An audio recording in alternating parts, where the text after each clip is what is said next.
Hello, everyone. Welcome to the Bracer Skilled podcast, where we play through all the Trails games chapter by chapter. I'm your host, Brandon, and joining me, as always, is Alex.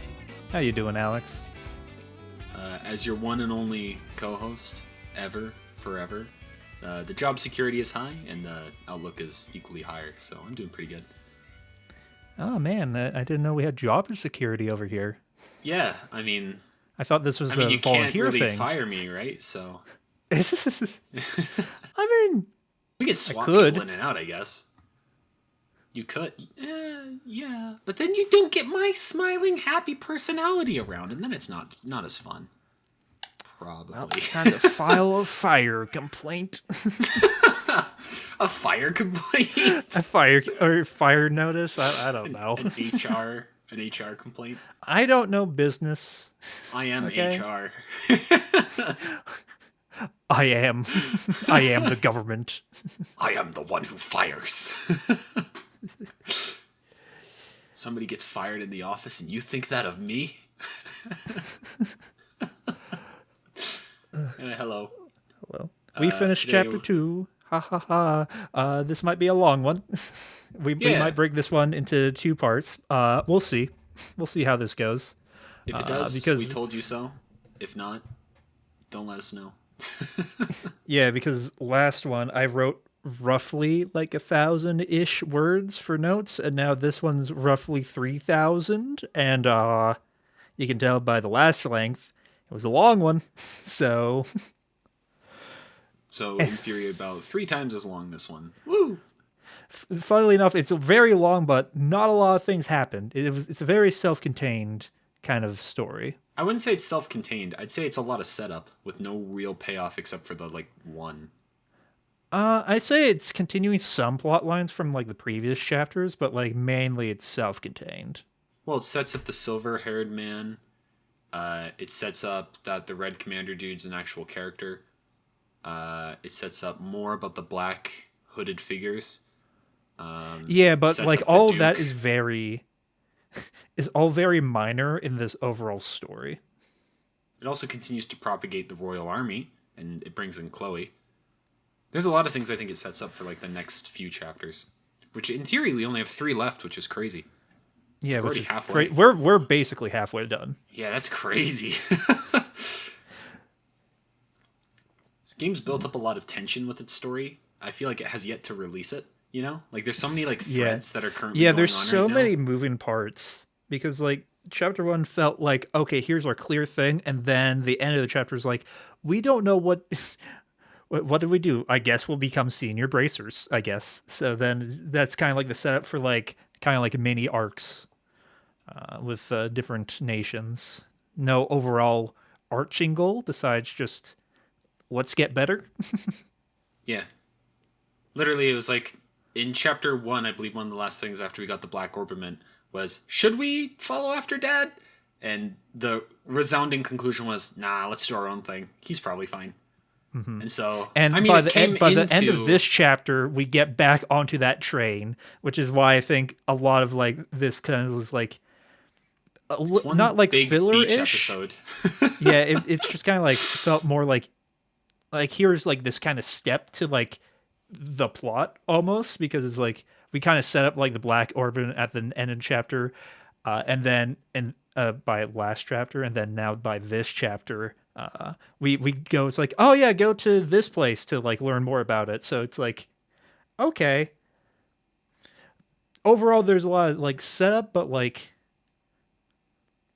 it's fine. It's fine. It just felt I think just due to how long this chapter was, I was kind of let's speed it up a little bit in some of these parts. Yeah. I don't know. I think I'm excited to see where it goes. I feel like a good portion of this... I kind of rushed through the chapter because you completed it so quickly compared to me. For reference, I think Brandon completed in, 6 hours, right? Roughly. And I took about 12. So So about double the time. And that was me rushing through. There's so many lore tidbits that happened, and all of the side quests were lore focused.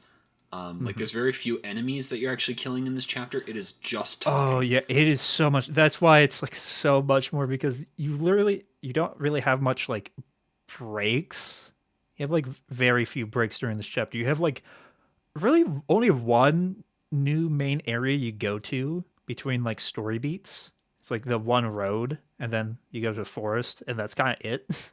It's a lot of back and forth. Let's get started. Where we enter the chapter where Settle down, grab your pillow, grab popcorn. it's story As time with Brandon. Brandon and Alex. Okay, Brandon, like put on your best narrator voice. We'll dig deep, dig deep. Estelle and Joshua head west to Ron from Bose. Yeah. Whoa. Yeah. I'm like the wind. Yeah, pretty much it's just like, let's go there. Yeah, the And, whole and sequence of going from Bose to Rouen is literally let's go to well, not Rouen, the and then you walk. Bose to the gate is kind of Yeah, like Bose to the checkpoint, and then from the checkpoint to Rouen. But the checkpoint is more interesting than the walk from Bose to the checkpoint. yeah, because And the stuff checkpoint happens. isn't really useful on its own, but we can talk about that right now. We go through a forest path and then we get to Crone Pass, the what the gate is called. I'm pretty sure it's Crone, Crone. like a I witch, don't a every crone. time I see an E, I always want to go like a Ia. I think it's supposed to be like French. That's why I said like Jean instead of Jean, and like I Crone think it's always instead of Jean. Cron. I think it's Jean? always I think it's always Jean when it's Jean. No, some people call it Jean, like Eugene, that kind of thing. Yeah, I can see. But anyways, nobody's really gone through this path for ages, so now like this gate is more kind of like a rest stop for travelers, which is kind of neat.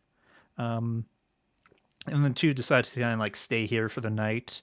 And the officers, compared to like Harkin's gate or whatever the last one is, I it's think like it's they're Hacken, nice.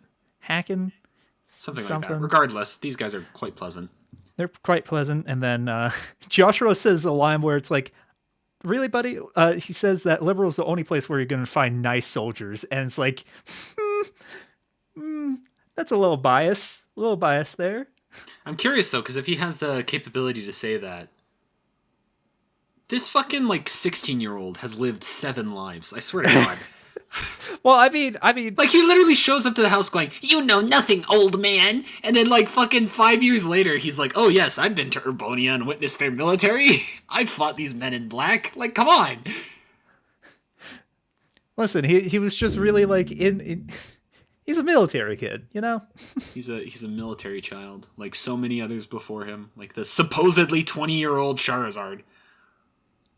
But I digress. We're at the checkpoint. We get settled in. Estelle becomes sexy for the first time in her life and manages to trick a person into feeding her. I forgot about at this point I was like, there's so much going on. I'm just gonna blaze past this of like detail. Don't you worry. I remember it. You go to the guard and you're like, "Hey, I need a place to stay." And he's like, well, actually, he's like, "Hey, do you want a place to stay?" And you're like, "Sure." And then explicitly, while Joshua's talking, Estelle in the background gives him puppy dog eyes. And then it doesn't do anything, and they go into their room. And then later he comes in, he's like, "Oh, by the way, do you want dinner?" Because she was doing puppy dog eyes to get a free dinner. And then he's like, "Oh, yeah, you want dinner?" So they get a free dinner. They eat it. They're all happy. And then Agate shows up. Apparently dinner sucked, by the way, because the guard comes in and he's like, "Hey, we've got another visitor. Are you guys okay with us having another person?" Because instead of worrying about... I don't... They like treat it like a hotel service to an extent. It's kind of like more like a kind of like a almost like they're treating you like you're like one of the guard officers almost, and like Yeah, a but sense. I don't necessarily agree with that. They definitely treat you like civilians, because what would happen if you said no? Would Agate just be, "Sorry, man, they don't want to share their room"? Like, what would happen? It's not like the Bracers really have much of a choice, unless you're like the Duke, which we'll talk about later. Either way, Agate eventually comes into the room. Agate from the previous chapter, red hair guy. It's a bit of a jerk. It's still being a jerk to us, kind of like showing off his seniority. He explicitly calls us immature and incapable, and at this point, he thinks of us as completely incompetent. He Yeah, says that because the of only like, reason we managed to complete any of the task is because Charizard was with us, yeah, which that, Estelle and Joshua can't deny. Um, and then they yeah, and settle in then for the he night. makes fun of like their whole idea of becoming senior bros. It's like, okay, you're shooting a little too high there, kid. And it's like, yeah, signs all the work to Charizard, which is like fair enough because like I don't know like if they would have like that like backbone structure They wouldn't have the for direction, I think. yeah. Like a lot of the ideas did come from Charizard kind of prompting Joshua, and then Joshua going, "Oh, okay, yeah, that's what we should do." Right? So like he's not wrong, but Which is also what they say. yeah, they agree, but also like they're kind of like feel a little like demeaned because they also like feel like they can like do stuff on their own. Yeah, and so Agate gets pissed off as he does and demands everybody go to sleep. Yeah. It also we learned that Cassius also seems to have passed off of some of his work to Agate as well, which is very funny. Where Cassius is like this like just such a busy man that like that he needs like multiple different people to just do his job, which is kind of like funny when you like someone's like that senior position, where it's like they can Just do everything delegating. so efficiently, and then they need like 4 or 5 people to like just cover his shit, which I It's crazy enjoy. too, because as far as I'm aware, they're all like in their 20s. So Cassius is like the only actual adult. And he's delegated his work off to like 7 different kids. He goes and I guess Well, saves the world in the background. I Like mean, the including competent his kids. children. Yeah, his children is a little. He was delegating like the minor tasks to his children, not like the fucking like Avengers level threat or whatever. I mean, hey, they're currently dealing with sky bandits and fucking Well, threats to the world, I guess. it wasn't his idea to do to give them the Sky Bandit whole shebang, but you know. Either way, we do fall asleep Well, we don't and fall then get asleep. woken up We like don't. promptly I after. also thought we fell asleep and woke up. We don't. We cut Oh, do we to get prevented? no. It's basically the whole. You think because it's like oh, Agate goes to sleep, so you think that they all went to sleep and then got woken up for like the thing that happened, but no, it's just we cut away. Wolves attack the guards outside, and then they hear that, and then they go and check it out. Yeah. And then you go to the front and Agate's like, don't interfere. And he doesn't even interfere. He just watches the guards. Well, yeah, because like his whole like thought behind that is like they're here to defend this gate. This is their job, and it's like fair until the point where it's like then they hear another wolf attack the other guard behind them. It's like, well, time to help out this guy because I think it's a demonstration, though, of tactical capabilities that you get from just having seen this environment beforehand. Like, it's the seniority being in effect, right? Because not only is he like, don't interfere here, but the moment that the wolves attack the other side, he's like, okay, now we interfere, right? Because he's like, these guys have this, so if we allocate our resources here to deal with this, we're going to waste resources. But then when we get attacked from behind, we go and investigate that because we're pretty confident that they can deal with this on their own, and they are too. And lo and behold, there's less resources in the other area. So then we start getting involved. And even then, he still wants Joshua and Estelle to just watch. yeah, he's still reluctant. He like reluctantly agrees for them to help. Estelle is just basically like, shut the fuck up, we're helping. And he's like, fine. Yeah. Fine, we'll do it. And then new party member Agate. Woo! He's like level 22. yeah, he's level 22 while you're like 16 or I something was like 18, that. but you know, Yeah, I was I was like a fully grown man. you were definitely not 18 by this point, but I was 17. I was 17. Which is yeah, crazy. I only leveled up like once and a half in the entirety of this chapter. yeah, and I Like I said, leveled up there's so little to fighting. yeah, I leveled up like twice. So Agate's whole shtick is he's got a big sword, got a lot of health, and his craft abilities. One where he sacrificed HP to get SP, or not SP, CP. which leads to a nice combo where he can do it twice. And then because you can get because it's 50 CP per time you do it for 30% of your health. So if you do it twice, on the second instance, you have 100 CP, which means you can interrupt your own action. So Mhm. every 2 turns, he can deal 750-ish damage to any individual person. And Mhm. as long as you're constantly healing him, it's literally every 2 turns. So he has a break, then he kills something, then a break, then he kills something, then a break, then he kills something, and so on. Yeah, and his other signature move is kind of like a flame pillar AoE kind of Which attack is with not his sword. great, It's decent. considering every other person in your party can do way better AoE much more consistently, because it's a small Well, I radius mean, of effect like, for the fire. honestly, Estelle's Hurricane is kind of like fallen off at this point. So like, I it's disagree. still pretty. I compared to like just using regular arts on enemies, it is fallen off greatly. No, it's Where it's just like, it's more tactically based. It's not like the numbers are better. Estelle's still pushes people away when she does it, which is useful. It allows her to reposition and attack, which is also useful. I've used it a couple times to attack enemies while still running away when I taunted people. So then they chased after Estelle, but she was too far away because she could keep moving and hitting. And then she still hits multiple enemies. So even if it looks bad that she's doing 100 to 150 damage per person, which is what she was doing roughly with mine, without any like attack upgrades or anything like that, it's not that bad because she's hitting 3 people in the process. So instead of doing 150 per person, you should look at it more as she did like 400 to 600 damage in 1 turn. Now the difference is that when you use stuff like aerial, which is the medium range, you can put it anywhere. It's better, but it doesn't happen in that turn because it's got a casting time, right? And even with all the buffs that I have on my Estelle, that's increasing her casting time and her EP cut and all that kind of stuff because I turned her into a wizard that spams spells. It still takes like typically an entire round of combat, so you have to predict where they're going. So it's more of a tactics thing. One's stronger and slower, one's more quick and allows you to reposition. I wish the move option in this game mattered at all. Like, if you move, like, just use the moving option is like just terrible. Like, even trying to like reposition, it's not great. You can just like, you always just like move and attack, then just like move most of the time. And I like, think it and like, depends. even for like, oh, this guy's gonna blow up, it's like, doesn't deal that much damage to like, oh, I'm gonna move away. I wish there was kind of like a where you moved and then could do like an action.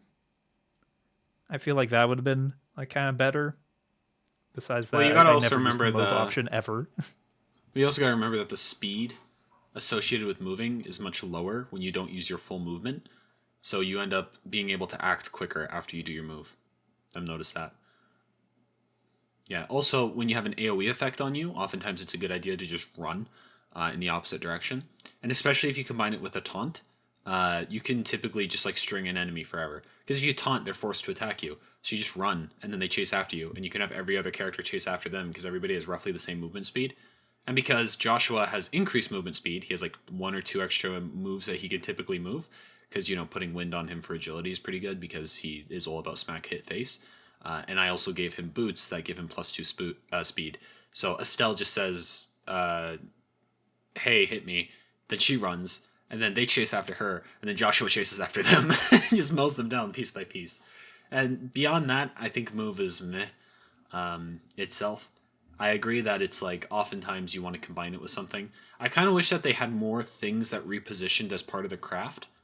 Like during the sequence, or sorry, during this chapter, I got Cloak and Dagger on Joshua, and that teleports you to a location. But I kind of wish that more moves did that in general and gave you control a lot like how Estelle's Whirlwind works, where it's like you move to a location, then you do the craft, right? Because then it would still balance out the idea of like you move, then I move. Just associate it with like, well, now a craft, which already has the CP, gives you more tactical capability, right? Um, One last combat thing before we don't really talk about most combat because this is a very combat light chapter. Yeah. This whole Uh, chapter you fight like 3 times, and 2 of them are Jabba's. yeah. Agate's orbital kind of like clock thing is weird. It's kind of like prongs almost. Oh And yeah. they're not like all like filled. So like, uh, so unlike another party member that we're going to get later on in this chapter, uh, he's going to be. We're most likely going to use him later because we don't have all of his stuff unlocked. And it's like, okay, you're going to be a party member later, but it's like you got like three different like ways to do it, and it's like I don't know if I would like ever use him for like actual like magic with the way his thing is set up. Mm-hmm. Honestly, Kind of he just just smack seems like away. an ultimate spammer, and that's all I'd ever use him as. Yeah. After the fight, I uh get I hate his name so much because I always want to say agate. Yeah, I'm pretty sure it's just agate. It's agate, but like every time I look at it, is it a gate? A singular uh, gate. a singular gate. Agate it says like you did well for being noobs. It's like okay, bro. Uh, You're then not we as go to gamer sleep. as I am. We all go to sleep and we wake up. He's gone, and then we just kind of move on our way. I want to point out though, you get to see Estelle in her morning clothes, and it's adorable. I think we've seen her in that before. Okay, but I did want to point it out anyway because it's Yeah, adorable. She's her twin yeah, tails are like let down. I think hmm it's the second time because the other time I think she's on the farm. yeah, or something like that. Mm-hmm. Yeah, and then Um, we bug her off, right? yeah, and then Josh and Stell later on in the path get to see the ocean because we're in not Oceania. We're by the Oceania. ocean. That's We're a in whole different continent. Xanarkand. We're we're in Australia, boys. But no, they just kind of stop and like admire the ocean since both of them haven't really seen them from like their own childhoods. Well, no, Joshua Like did. uh like Joshua hasn't seen it like Mm. since he came here, and like Estelle only vaguely remembers it when like she was like a baby. So it's kind of like both their first time in a while seeing like the ocean, which is nice. We enter Minoria Village, a cliffy seaside town. And then Estelle and Joshua go in and get lunch. When the owner says you should eat by the windmill. It's pretty nice over there. Um, there's a yeah. As they kind of exit the inn, they bump into a girl in a uniform. Ooh, we don't trust girls in uniforms over here. Damn no. Literally the moment I saw her is like I don't trust you. And Joshua, I believe Joshua explicitly points out to because Estelle's like, it's kind of neat that this is the second girl you run into that you become all bashful over, and she's also in uniform. You have a type, huh? Because Joshua kind of like phases out when looking at Chloe because he Mhm. recognizes her because of fucking course he does. He's some magical voodoo child. Either way, and then he responds back with like, the last time we met a girl in uniform you also teased me about her, so if history repeats itself. He's like, Uh, oh. oh, yeah, and she says she's looking for a young boy with cap. And then she apologizes. Still apologizes, and we just move on to the windmill. It's like, okay, not our problem. Weird lunch scene. I don't want to talk about it. And then You don't? no, Why is it it weird? I don't remember it being weird. They're just siblings eating lunch together and Sieg pops they by. they're feeding each other food. You've never done that with your sibling? I don't have a sibling. Oh, I've done that before. That's not weird at all. Okay. You guys share the same spit, so who cares? Plus, she does it in a very unsexy way. Like, she's literally just like, here, try my sandwich, and she just rams it down his throat. Yeah. Yeah, it's just the way that this game has been going on about this relationship just makes it Oh, feel yeah. weird. And later on, too, in Yeah, play it and just whatnot. like last chapter we had a good clean break from this shit, and now we're back at it again, and even more explicitly this time in one section. Yeah, it becomes very apparent that Estelle may or may not. And I mean, we already knew Joshua had a thing for Estelle from the get go. Like, it was heavily implied at the farm. So I think it was heavily implied that Estelle had no, something. because it's said by the farm girl, like Estelle's little friend, that Joshua has been approached so many different times by so many different women, but he always turns them down. And then she's like, "I wonder why, huh?" To Estelle, and Estelle's like, "No idea." I don't think And that's then she why. brings it up with Joshua, and Joshua just kind of gets awkward. I don't think that's the reason Joshua does that. I think he just doesn't like connection. Maybe. I think he definitely has a thing for Estelle, though, which is kind of awkward. Because it's definitely I don't implied the other think way he around. does, but I think Estelle. I think with how much people like have put the idea into Estelle, I think Estelle's like kind Been, of like, wrestling with convinced. like the like that idea. I don't think Joshua is. Well, we'll see. We can come back to this podcast episode later when you edit it. And you'll I see. just I just hope this all resolves finally, and I don't have to think about this plot line again. No, sorry, this is gonna be a thing. It's Japan. They've got a weird thing with family, and it's not technically blood, so it's I mean, like yeah, but like most of the time when in like this shit happens, it's like, oh, here's this route. well, like in Usually, Western society, we even have this notion of like, well, you're not technically family, so it's like I feel like they're gonna continue pushing it. they're like gonna continue pushing it, but it's not like an orphanage kind of situation, you know, where it's like I can kind of understand if they're like they like grew up in like an orphanage and like see each other as like family and whatnot, but like develop feelings that Yeah, way. now this is no, this one's more This is like like literally 5 like kind of years. like an adoption, and he literally has their last name, Joshua Bright. Yeah, yeah, So it's weird. yeah, But anyway, after the lunch scene, they bump into a boy with a cap. yep, He's and he got has a a portrait, picture, so so you you know he's know he's important. important.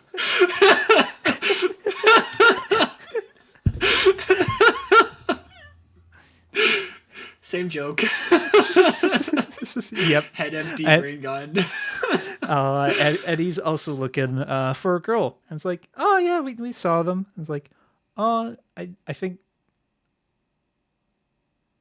I don't know why he's looking for her. Like looking back on this scene now, I don't know the reason. I think they were visiting um, the thing together, and then he split Um, off to do his own thing, and then Chloe started searching after him, and then he was like, "Ah, shit, I gotta go." Where'd she go? But yeah, he bumps into Estelle, and Estelle's like, "Ah, oh my god, you gotta look out where you're going." It was the second time I bumped into a person. I'm so sorry. And then Joshua's like, "Bam! Super secret intuition, Shadow the Hedgehog detective time. Put that on your fucking title and weep." Um, that's the name of this episode. He's like, "Hey, are you missing something?" And she's like, "Oh, shit!" And she's lost her badge. yep. And then it's like, fuck, we need to find the boy. And then we go around town, ask for stuff, and then we learn that he's from the orphanage, and his name's Clem. And we have this So, awesome moment in front of the sign. what moment? Do you not remember? Before you head to the orphanage, Estelle walks straight up to the orphanage's sign, and she's like, "In any other situation, this would be okay, but it's because he stole from me. He stole from me first. It's only because he stole from me." Because she feels bad that he's in an orphanage. It's time to steal from the orphan. Yeah, it's literally like, she's got to steel herself for the task ahead. It's really funny.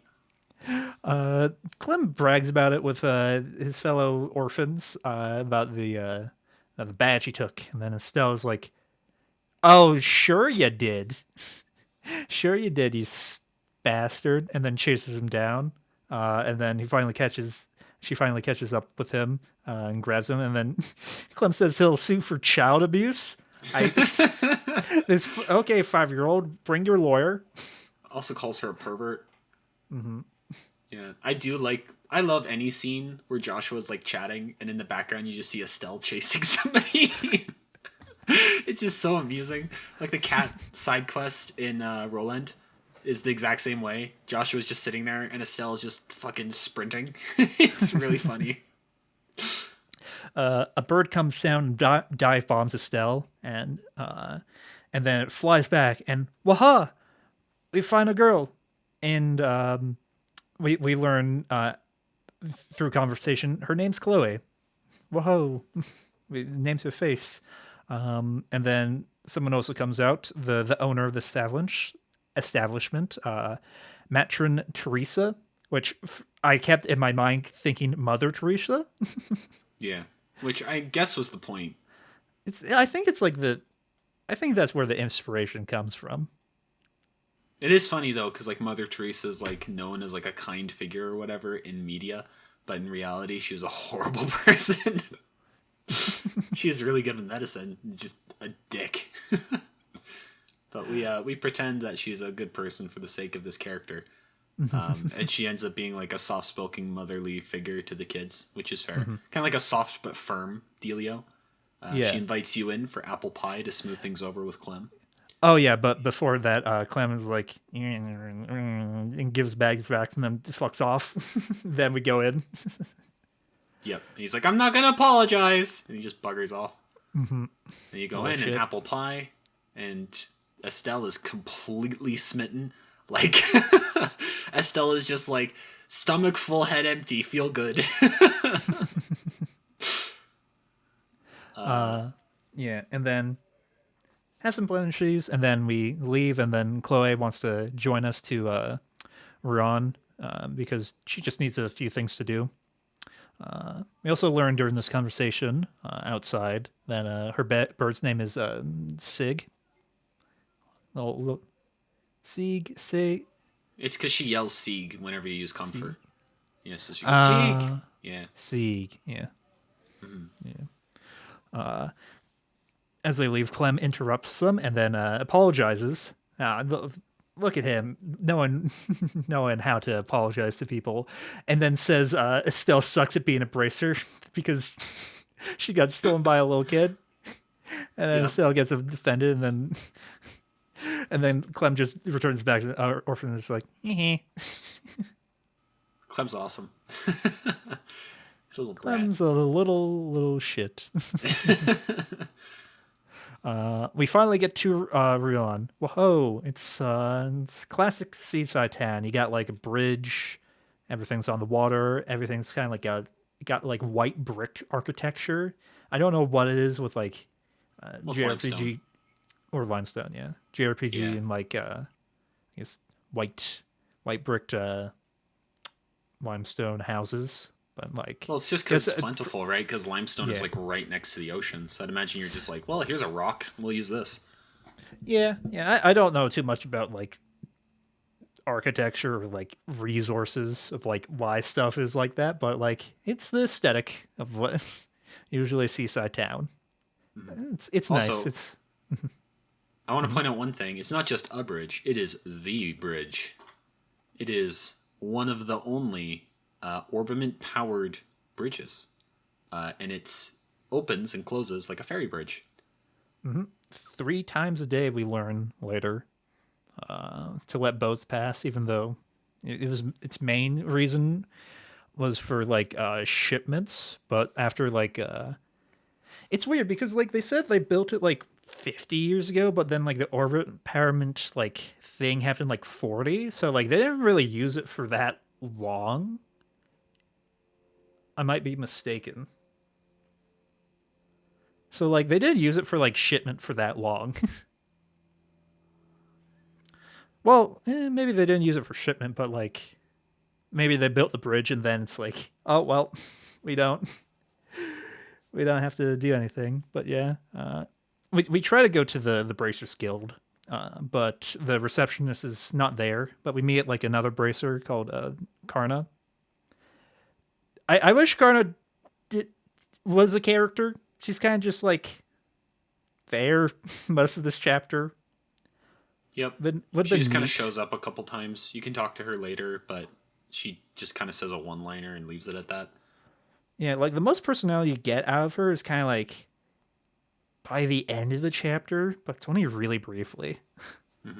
Realistically, she is just like she is given a portrait. She's given all the the bells and whistles of a character, but she is effectively just nameless bracer goon number 383. Yeah, yeah, we'll have to see. I doubt we'll get much of her because like the receptionist gets way more, way more in Yeah, this chapter. Probably Sean is more a than like badass. any other receptionist in any region we've been to so far. I don't But know. The first receptionist was pretty in there. The pretty first in there. receptionist was damn near a main We go, character. yeah, but like we go to Jean so many times in this chapter. Fair, yeah. But anyway, since Jean's not in, we just go around and tour the place. We learn about drawbridge, and then apparently that apparently a liberal used decommissioned ships during the 100 day Oh war yeah, to suicide bomb. because of course they did. It's like, oh Jesus! It was Yeah, like on a everybody's like, tour wow, guide that's visit. extreme. Yeah, on a tour guide visit, you're sitting there next to like a little mini lighthouse thing that's like automated with ornament stuff. And this tour guide is just the most chipper thing ever. She's like, "Okay, everybody, how did we defeat their Bonians when they came?" And one dude's like, "Oh well, I mean, you must have like lowered the drawbridge on them." And I think that was the girl because like a little family was there. And another dude was like, "You must have shot them from the sky." I don't remember what the other dude was. Like maybe you bombarded them with fire from the shoreline. And she's like, "Nope, all wrong. We commit mass suicide." Well, I don't think it was mass suicide. I There must have been like at least one person on the ship. Like I think I have to assume that there's no one on the ship to enact this plan, but I don't know like how they would steer that. I don't know how they would remote detonate all this. I guess ornament magic. Well, back in the day, this was a real tactic, but you'd throw barrels of gunpowder out the back of a ship, and then when they hit the gunpowder filled barrel, you'd like shoot it with a cannon or whatever. Like you'd have a flotsam, like a giant thing of gunpowder that's in like a net, and you just place it everywhere. And then when they drove past it, you'd fire at it and explode the gunpowder, and it would screw with them. Or you could set it with a timer, like through a fuse. But like, and you do that with like little ships occasionally. Like you just get a little ship, load it with gunpowder, light a fuse, and just send it off in a direction and pray it gets there on time. They weren't very effective. But they were effective here, and that's what matters. Also, an important thing to point out is that before the bridge, because the bridge is newish, as was stated prior, they would get a ship, like a little boat, and they'd ferry back and forth, which is bizarre because their main industry was on this little island that's attached to their little atoll that they live in. So they like had a segregated industrial island and the main island where everybody lived. And then they built a bridge. And That was bridges takes a interesting. long time to build. And then it's like, well, we got orbiments. Fuck the ships. Yeah. Because like specifically ships, air travel. because I think nowadays ships rarely come through there. But even though like it raises 3 times a day, I'd probably like I would have to assume like maybe like every like major hour, maybe like 12:05 or something like that. I think it's explicitly stated to be once in the morning, once in the afternoon, once in the evening, but it's not set a Yeah, specific time. for like 15 minutes until like all the ships pass, which won't come into play whatsoever during this chapter. No, I was just about to make the joke that it only ever happens in major plot moments, like explicitly to screw with you. It's The a fun bridge little doesn't. The bridge doesn't fun. like work It gives us an autonomously. excuse It to actually do just has a goat mind actions. against you. It just explicitly doesn't like the Bracer Guild. It's actually General Hacken in a control room somewhere.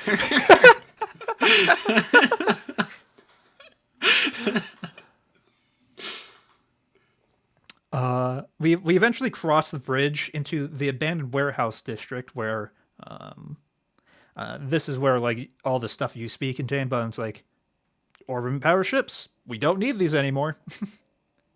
So we abandoned them. There's like a sketch guy outside wearing like a bandana and like a uniform. And it's like, don't check inside here. And it's like, okay. And then we leave. And then similar guys come and start harassing us. They start sexually harassing Estelle and Chloe, Yep. It's like, hey, baby, come on over. And then it's to like, which Chloe is terrified and Estelle is just kind of annoyed. Which is amazing because they're doing all the pickup lines and Estelle's just like, no, go away. just God, you're leave us. annoying. Come on.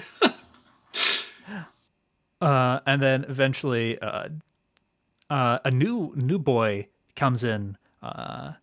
Gilbert, the cuck boy, comes like, no, leave them alone, you ruffians.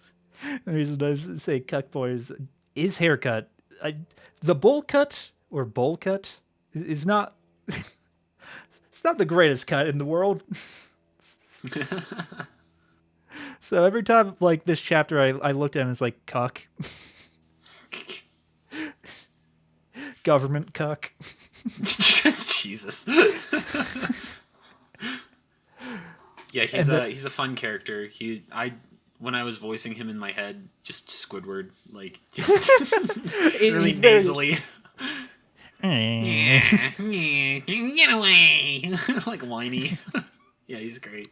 And he's not alone. He's the right hand man of the mayor, Delmore of Ron, and he's like, hey, Ravens, beat off, or we'll call the bracers. And it's like, hey, we're bracers. And then like and then when we mentioned that we're bracers,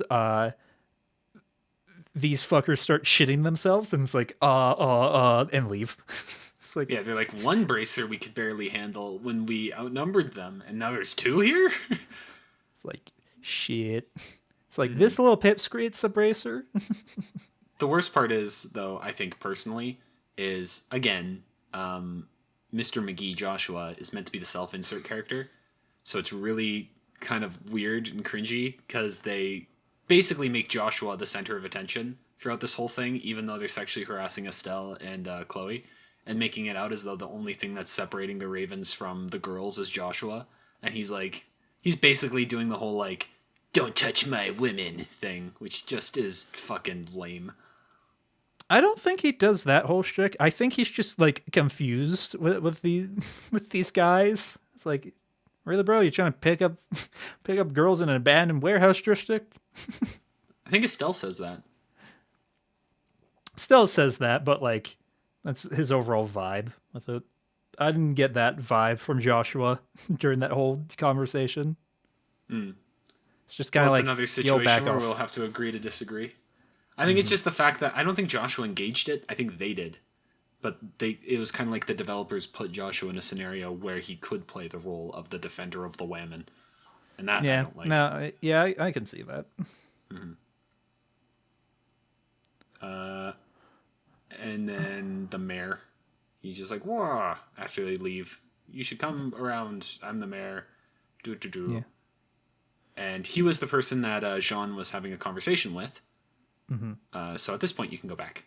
Yeah, go back. They also mentioned something about a campus festival during this conversation, and that the group is called the Ravens, as we said before. Also, Joshua says at this point, we probably should leave them alone. You're not required to. So I went directly to their base after this engagement. And if you talk to them, they're legit just like, "Oh, it's you. What? Why are you here?" Then you can turn around and leave. Yeah, and then we finally meet this Gene guy that we've been talking about. He tells us that like some member of the royal family here is here for inspection, quote unquote, and that's why like everybody's kind of like on guard, and all the bracers are kind of like are being like pushed to like this one thing just for like both the festivities and since the Duke's here to make sure like the streets are all clean for them. Mm-hmm. Then you go to the hotel after, I think. Yeah, they also watch the bridge come up. That happens. Oh And yeah. yeah, and then Estelle and Joshua kind of like part with Chloe and stop lodging in the hotel. And then one of the remaining rooms is like, oh no, our only remaining room is a luxury suite. What could we do? So they go up and they're like, "This is literally bigger than any place we've ever lived." I mean, their house is pretty big. I mean, Yeah, it's like but a it's like not two-story one like giant thing. room. Yeah, but Like it I is a think they were giant. surprised they had two beds. I think that was a comment that they made, which I thought was a little weird because they've previously always had two beds. Well, I mean, with a luxury suite, you think like, oh, here's like the one bed for like the one rich person who's gonna be here, you know? Yeah, or for the two incest children. Regardless, Mr. McGee shows up. Yeah, well, they kind of like go outside the balcony, and then when they come back, a rich guy and his butler stumbles into the room. I was like, "Ooh, look at this! This is so fancy, much to my standards." And it's like, "Who the fuck are you?" And then as we walk in, it's like, "Have you been sent to kill me?"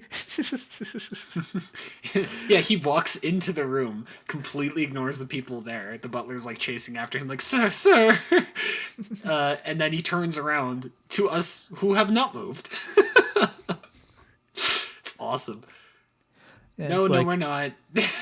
no, We no, were we're here not. And then first. it's like, I'm gonna take this room, and it's like, bitch, what? And it's like, then he reveals his hand. It's like, I am the royal fam. I am the royal family. I am a member of the royal family.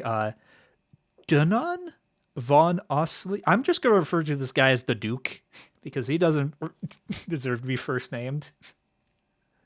Yeah, he's a bastard. And then it's like, Estelle and Joshua was like, this guy can't be the Duke. No, no, this Which is guy great. can't. Because they totally could have gone the whole route of like, oh shit, it's the Duke. We gotta be careful. But instead, they decide to go like, this guy can't possibly be. I think they just burst out laughing too. Yeah. So he's just like, no, it's true. I am the Duke. What do you mean? I think it's specifically Estelle, and then Joshua's like, yeah, good one, buddy. Yeah. And then they refuse, and the butler comes up and he's like, okay, look, he's not gonna shut up about this. I'll give you money if you just let us have this place. And then we're like, we don't need your money. We're just gonna leave before things get even more awkward. So you go down to the bottom area, and you go, hey, do you have any rooms left? He's like, sorry, that's our last one. And lo and behold, who pops out to save our butt except for the man himself? It's Niall, the chain smoker. Woo woo. Woo! And genuinely, when he came from the basement to offer help, because he was going to give us the ability to live in his room for a bit, I expected a dungeon. I expected like a shoddy little, I expected like a little closet, and he's like, yeah, you could totally join me, Tuts. And then you go down there and it's like a bed and like some rats. But no, you go down there and he's like, nah, it's actually a pretty decent room. Oh, I thought when you meant like a dungeon, I thought you meant like a full ass Like a jail. No, not like dungeon, more like like game dungeon, where it's like a whole level. Yeah, there's a whole ordeal to get to this bed. You have to go through the sewers. Yeah, it's Niall. Yeah. And So then you go down there. Yeah. And then Joshua asks is like, what we've all been wondering, where's Dorothea? And essentially it's like, she's flown her wings from the nest. Woo. And now is all on her own because he was just training her. I was like, okay. They also talk about the Duke a little, and then it's like, yeah, the Duke drives the Queen mad as well. It's like, wow. They also tell us that he's the next king. Yeah, next king because of the Queen's son died. So like he's technically next in succession, and it's like, man, and the kingdom's really going to go downhill once he gets into power. And then we go to bed, and then we switch over perspectives, and then we see Matron Teresa sewing in a room late. Like, Wally Daw. It's like, I wish the children are safe or something, or some like prayer thing. And then bad karma, I guess. Not karma. Yeah. No. You see, she prayed to Eidos that the children would be safe. And Eidos responded with, "I bet," and lit the fucking thing on fire. I mean, with what Idos does later in the chapter, I mean, Eidos is a fickle mistress. this is fickle, very fickle.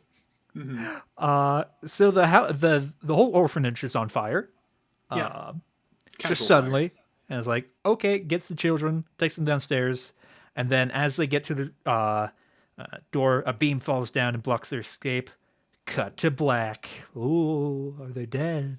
Well, right at the end of the thing being down, she says something along the lines of, "Huh, what's that? The door." And then it ends. And so it's implied that they're saved. Yeah. I mean, it would be very bold of this game to just, like, kill everybody there. To moms are tougher. Just classic anime mom. Yeah. Oh, I'm so lovely and nice and bleh. Clem becomes a soldier.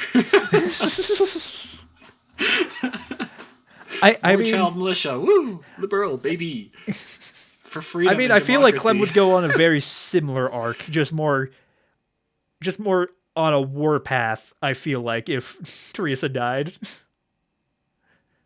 Yeah, and we part with a hanged over Niall because he went drinking while we went to supper because, alcoholic.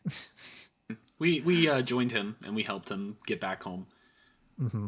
Yeah, we're responsible designated walkers, I guess. Despite everybody in the fucking game universe telling us not to be. Every single time we get drunk with an adult, they are convinced they need to get these 16-year-olds hooked now. Like Charizard, Olivier, I guess Olivert, whatever. Fucking Niall, like everyone. Though it's still nice to like hear of character moments where it's like, oh, we're gonna hang out with the kids a bit, and we actually enjoy their company. It's not just a show to get what I want or whatever. It's nice. They have actual friends. Mm-hmm. Mm-hmm. It reminds me a lot of like, I think at that point, when I was playing the game, there was a moment of like, oh yeah, I guess that makes sense, because in the real world, if you did a bunch of stuff for somebody, they probably would act very similar. It's just like, oh, hey, it's you. Hey, fucking come on over. I'll help you out. Let's do this, right? So it's realistic in a sense that I quite like. Very much so. I'll scratch your back, you scratch mine. Humans are good at that. So it put a smile on my face hearing about that. Reminded me of my situation right now. So touching. We head over to the Bracer Guild. Just, I don't know what for. Just kind of like, I guess, odd jobs. Yeah, just odd jobs. It's like training. And then all of a sudden, a call comes, and then he gets informed the orphanage is burned down, and then Joshua and Stell go to check it out. Yep. I think on the way we meet up with Chloe, right? No. No, that's like later. Way later. Yeah. Yeah. I'd like to point out something, though, before we continue, because we missed this. Okay. There's a hidden side quest leading up to the Rouen. And if you missed it up to this point, the person who offers the side quest is dead. Yep. On the way to Rouen, from Minoria Village, there is an outcropping that you can see on your map that has a chest in it, and a man who is surrounded by rock puppies. They will brutally murder him if you don't go and save him. If you do, it's at this point where you're given the option to engage in a treasure hunt chest. Man, I said that wrong. A treasure hunt quest that starts off a treasure hunting quest throughout the game. Because on completion of the quest, he implies that it'll continue along this line. So if you're like listening to this and you haven't completed the thing yet, what's wrong with you? But I just want to let you know that somebody's been brutally murdered because of your actions if you didn't go and save him, and you should pay more attention. I didn't even notice like that outcropping of that one thing. And I was like going along all the beaches. I was like, oh, Yeah, and you're a horrible person, so like you just let a Jimmy man deserves die. it. Jimmy, his name's fucking Jimmy. Oh, it's poor Jimmy getting murdered by rock poppies. But yeah. I wanted to point it out explicitly because it's neat the idea that there are quests that are being introduced in this world, or I guess in this game, that not only you might miss, but kick off a potential sequence of quests that are stuff you can only see on instances of the run where you started it in the first place. So there's some like inherent replayability value, but I also love it when game worlds create a system that allows you to impact the world in such a way that it's permanent, if that makes sense. Mm-hmm. Like beyond just I killed the big bad, so the story's advanced. It's like, oh, if I didn't save that guy, this whole quest line's abandoned, right? So it's cool. Mm-hmm. Anyway, to the orphanage that's on fire. Yeah. Well, no longer on fire. It's burnt down. We investigate the sorry state of the village and conclude that the fire was started outside, not inside, due to like a gas leak or something. It was said intentionally due to like the burn marks outside, like the one specific thing that burned it down. So we conclude that it's the work of an arsonist. Chloe comes up, walks up, and is like upset, and Estelle consoles her, and then kind of like they all have like a kind of like resolve to like let's get this fucker. Yeah, I'd like to point out because we missed a couple things there. Upon investigation of the manor, which is what I'm going to call it from now on because it's a lot easier to say than orphanage. The wall that you investigate that has gas on it is not because of a gas leak. It's been placed there for gasoline. It's implied because the smell is particularly bad in that location. And it's the only part of the manor in which the brick has been burned, which would require extraordinary heat. Secondly, the garden is completely massacred. She has a herb garden that she's been tending. Matron Teresa has a herb garden that she's been tending when her husband died. And it's been just uplifted, turned around, destroyed. The fence everywhere just laid to waste. And there's a barrel that has been kicked over. And it kind of is built in such a way where it feels as though the person who was going to light this place on fire planted a barrel of gasoline, came in the middle of the night, grabbed that barrel of gasoline, dumped it onto a bush, then lit that on fire.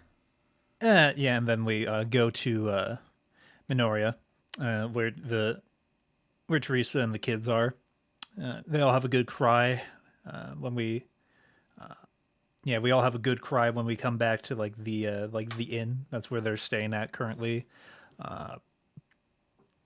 Yeah, and then Chloe kind of like takes the kids away so we can like share the results of the investigation to Teresa.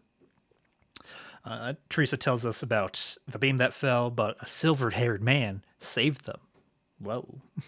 She explicitly, I remember, describes his rocking hard abs and his glowing, glistening pecs as sweat trailed off his face in the midnight. Yeah, Teresa has a moment. And Joshua also gets the 1,000-yard stare again and is like, silvered hair, man. Does it a lot. He's like, oh, man, something from my past. It's coming back to me. I once again have encountered something of my spiderweb of a past. It is kind of absurd how many times, like, something from my past. God in this world was like, before there was light, there was Joshua. And Joshua His web good. connects all. And Joshua's web was good. So dumb. Dalmor also comes in and gives his condolences to her, and then Gilbert, obviously following by him, kind of hypothesizes that the Ravens have something to do with it, and then it's like Dalmor is like, no, we can't speculate that this thing, we gotta do this proper, or something like that. We can't point fingers.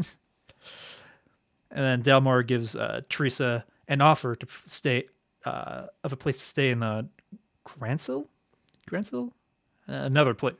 It's a place. Due the cost to rebuild the orphanage. She's hesitant. She doesn't really want to accept the offer right now. She's got to like process stuff. So they leave. Chloe came back during this whole thing after she led his way and asked like what she's gonna do, and then like it's like, I don't know. I don't know. Don't ask me stuff. Essentially, She is basically like, I'm pretty sure I'm going to take his offer, but I want to yeah, think about it. yeah. It's like And then it's so Chloe's so. like, but what about the children? What about Joshua? Or not Joshua. Fucking might as well be. Um, what about the boy whose past somehow is connected to this as well? Yeah, and then she's like, I don't know. We'll see. Don't tell the kids. Hush, hush. And then it's Except, like, hark! A child is missing. hark! Clem overheard the conversation and left to go get them. And you get one of those amazing Estelle dialogue sequences where it's like, Estelle, what do you think happened? And of course, I fucked it up. I don't remember there was a dialogue choice here. I was like, yeah, he Yeah. went towards the Ravens. I Yeah, that was exactly it. It was like, Estelle, why do you think he left? And I was like, the mayor? Because I was thinking like, because the options were like the mayor, somebody else. Like, who do you think lit the fire or whatever? It was like the mayor, somebody else, and the Ravens. And I was like, I don't know, the mayor seems sketchy. So I was like, the mayor. And Joshua was like, no way. It's obviously he's going to the Ravens. And I was like, okay, I fucked that up. I guess we'll go. And so we head off. then Once more. we enter back in Rouen and we see Clem cross the bridge, but the bridge, of course, comes up. So we Because it mentioned the plot point, and General Harkon's like, aha, I got them now. they're in my grasp. Time to fuck with them. So we end up stealing the Duke's boat to cross, which is great. It's like, well, he rents out the boat and then it's like, hey, we need to take this, so we just take it. I love it too because it's like a child's in danger because there's an old man who has control of the boat. It's like a child's in danger. He's like, I don't care. And Estelle's like, please, and he's like, you remind me of my child, so now I'm okay with it. It's like, because Estelle is cute, that is the only reason we got across. The child could be dead for all he cares. We end up going to one of the warehouses, and we see Clem trying his best to beat up a grown up. What an idiot! The grown-up responds by fucking smacking the shit out of him. Well, no, threatening to slap his ass. No, he does slap him. There's a big old swack that you hear, and Oh, he yeah. throws Clem behind him. Yeah, They do it in front of the kid, or they do it in front of like Estelle, Joshua, and Chloe. And Chloe's like, "How could you harm an innocent child?" And then Chloe pulls out a rapier and starts fucking up their shit. Yeah, And then because Chloe she's becomes, like, "I don't like violence, but but I'll make an exception for you." and then Chloe officially becomes a party member in this fight. Woohoo! Because has been falling around since things. I forgot to mention that she followed around since she's kind of like joined up, and she's just only like had healing arts, similar to like how Dorothea could blind stuff. So it's not like a useless NPC. Yeah, except she is useless because she exclusively heals Joshua. And that did not happen to me. That absolutely happened to me.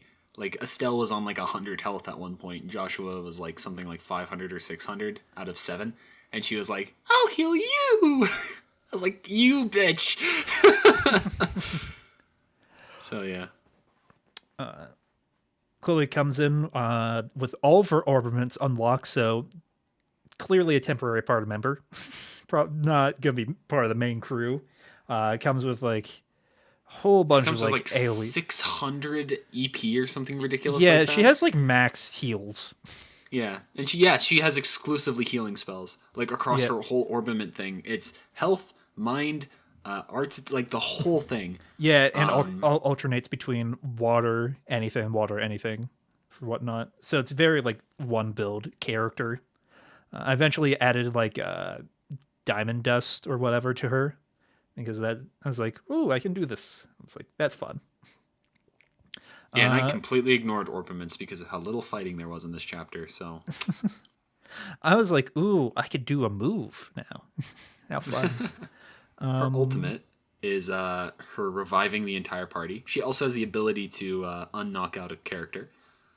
She has the ability to remove any status effects from a character, and she has just enough earth spells where she can put guard on a character, which you will learn later in fights that guard is overpowered and should be spammed as often as possible. I learned too late. Do not, don't forget that, because God, it's literally a free hit. I'm built different.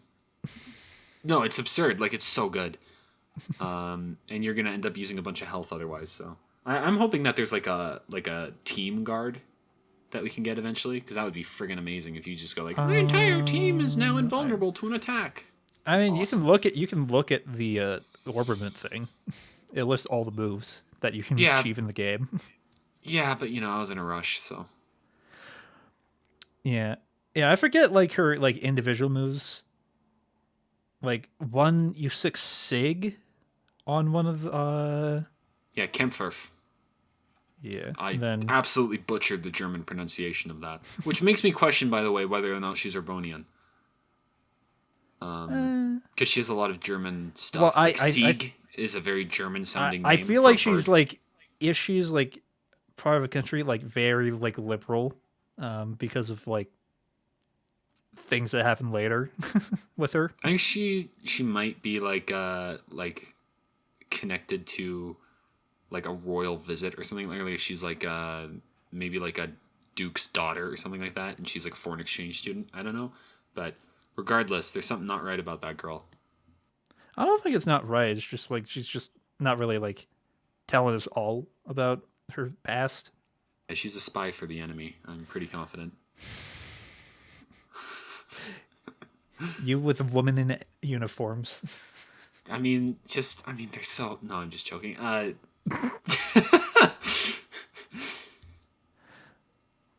It's not woman in uniforms. It's woman in this particular uniform. This uniform of thieves and cowards. Like, um. Oh yeah, and then I guess one last thing about the comment. The Ravens have a like an attack of like, get up, you lazy bum, and I then love like that power one. is like powers up. It's like Literally, it's they could very be knocked out, and the boss comes over. He's like, "What are you doing on the ground there?" And he's like, "Oh, okay." And he gets back up. It's so good. later on you fight them again, and it doesn't make sense when they use those moves because they're like to the Yeah, context of the fight. I don't understand why they still have those moves. Seems out of place, but like here is really good. yeah, it's really thematic. I remember laughing out loud when I saw that. I was like, "That's awesome."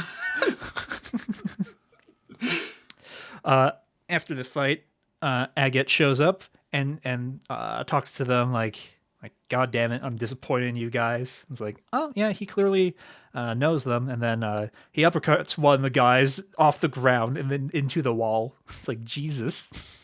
And he reveals that at one point he was their leader. Well, no, that comes later. Well, they He doesn't. definitely say it during that period because they're like, he's come back, and he's like, I thought I left you guys better than this, that kind of thing. So it's Yeah, very clear that he's the it's leader. yeah, it's very implied that he was the leader. He doesn't exactly do subtlety very well, that man. Yeah, he also brought I think Teresa along with him, or Teresa just came as well, and then it's like, well, Teresa comes here and then is I thought it was disappointed. like after. Oh, she does. That is Yeah, bizarre because he literally chastises you for bringing Chloe. yeah, but I don't think he brings Teresa. I don't She just know. shows up. Yeah, I don't remember. It's either she shows up or comes with Agate. I don't think Agate has any reason to like bring her. It doesn't make sense for his character. Yeah. Uh, yeah, she's disappointed in him, and then Kraken's like, "Ah, but Mama," and then we eventually see Clem and Teresa off after a little conversation. And Joshua basically sets up Clem to be a bracer in his future. So I want to see Clem again in the future game as like a teenage boy who's becoming a bracer. I think that would be such a cool continuation of that character. Mm-hmm. Like he's legit just like Joshua inspires Clem would be such a cool thing. But yeah. Like, Either way. later on in the chapter, he starts taking more of a liking to like Joshua. It's kind of like a like a man figure almost to him. Which is amazing considering what happens during this chapter. But we'll get there. We'll get there. We head back to the Guild, and Gene tells us that that's redundant. He tells us that Get used to be the leader of Bracers, and then Get comes in and is like, Were you talking gossip about me again? "Yeah, talking behind my back." Yeah, and then Sean's like, yeah, but is it gossip if it's true, though? You're And he's like, doesn't matter. You two, you're off the case. off the case. You're off the case for being unprofessional and having ties to the case. I have And then Estelle's seniority like, over you. Yeah. And Estelle's like, oh, you can't do that. Exactly. He's like, John, or Jean, whatever the fuck your name is. What's the rule for seniority in this case? And he's like, do you have to have me spell it out for you? And he's like, yeah. And so he's like, seniority wins. He's like, damn right it does. You're goddamn right. He takes on the case and buggers off. Yeah, and then John's like, it's okay. We've got other things you can do. Yeah, you got other things you can do, and then he also is like, again, this very like involved in this one because like it might be related to like one of his other cases, so that's why he's like so determined to have this case. They also mark out that he doesn't want them to come along, partially because he's just a lone wolf. Okay, so what's next? We get hired by Chloe because she feels pity for us, and it's like, we can hire bracers for civilian things too, right? And Jean's like, yeah, you can. That sounds like a great idea. And Estelle and Joshua are like, okay, what do you want from us? And Chloe's like, well, we've got this play, and we're missing 2 leading roles, and we're having issues because nobody knows how to use a sword. At least that's the reason, she says. Nobody here knows how to use a weapon, and you guys obviously know how to handle yourselves, so it would work out really, really well. So Estelle, I want you to do like live action, like sword play. And Joshua's like, oh, what do you want me to do? And she's like, well, I want you on for a different reason. Different reasons. Joshua's like, what's the reason? She's like, I don't want to tell you yet. And he's like, I've got a bad feeling about this. and then they agree and then head to the academy. We finally arrive at the academy, which is, not as like big as I thought it would be. It's kind of just like one main building, an auditorium, and then like it's a like campus. A dorm. Yeah. Yeah, it's a campus with like basically a boys' room, a girls' room, a club room, and then the actual building. And the building has like 3 spots of interest, and there are 4 classes. There's phys ed, there's social studies, there's natural sciences, and I think writing. So it's literally a high school. Yeah.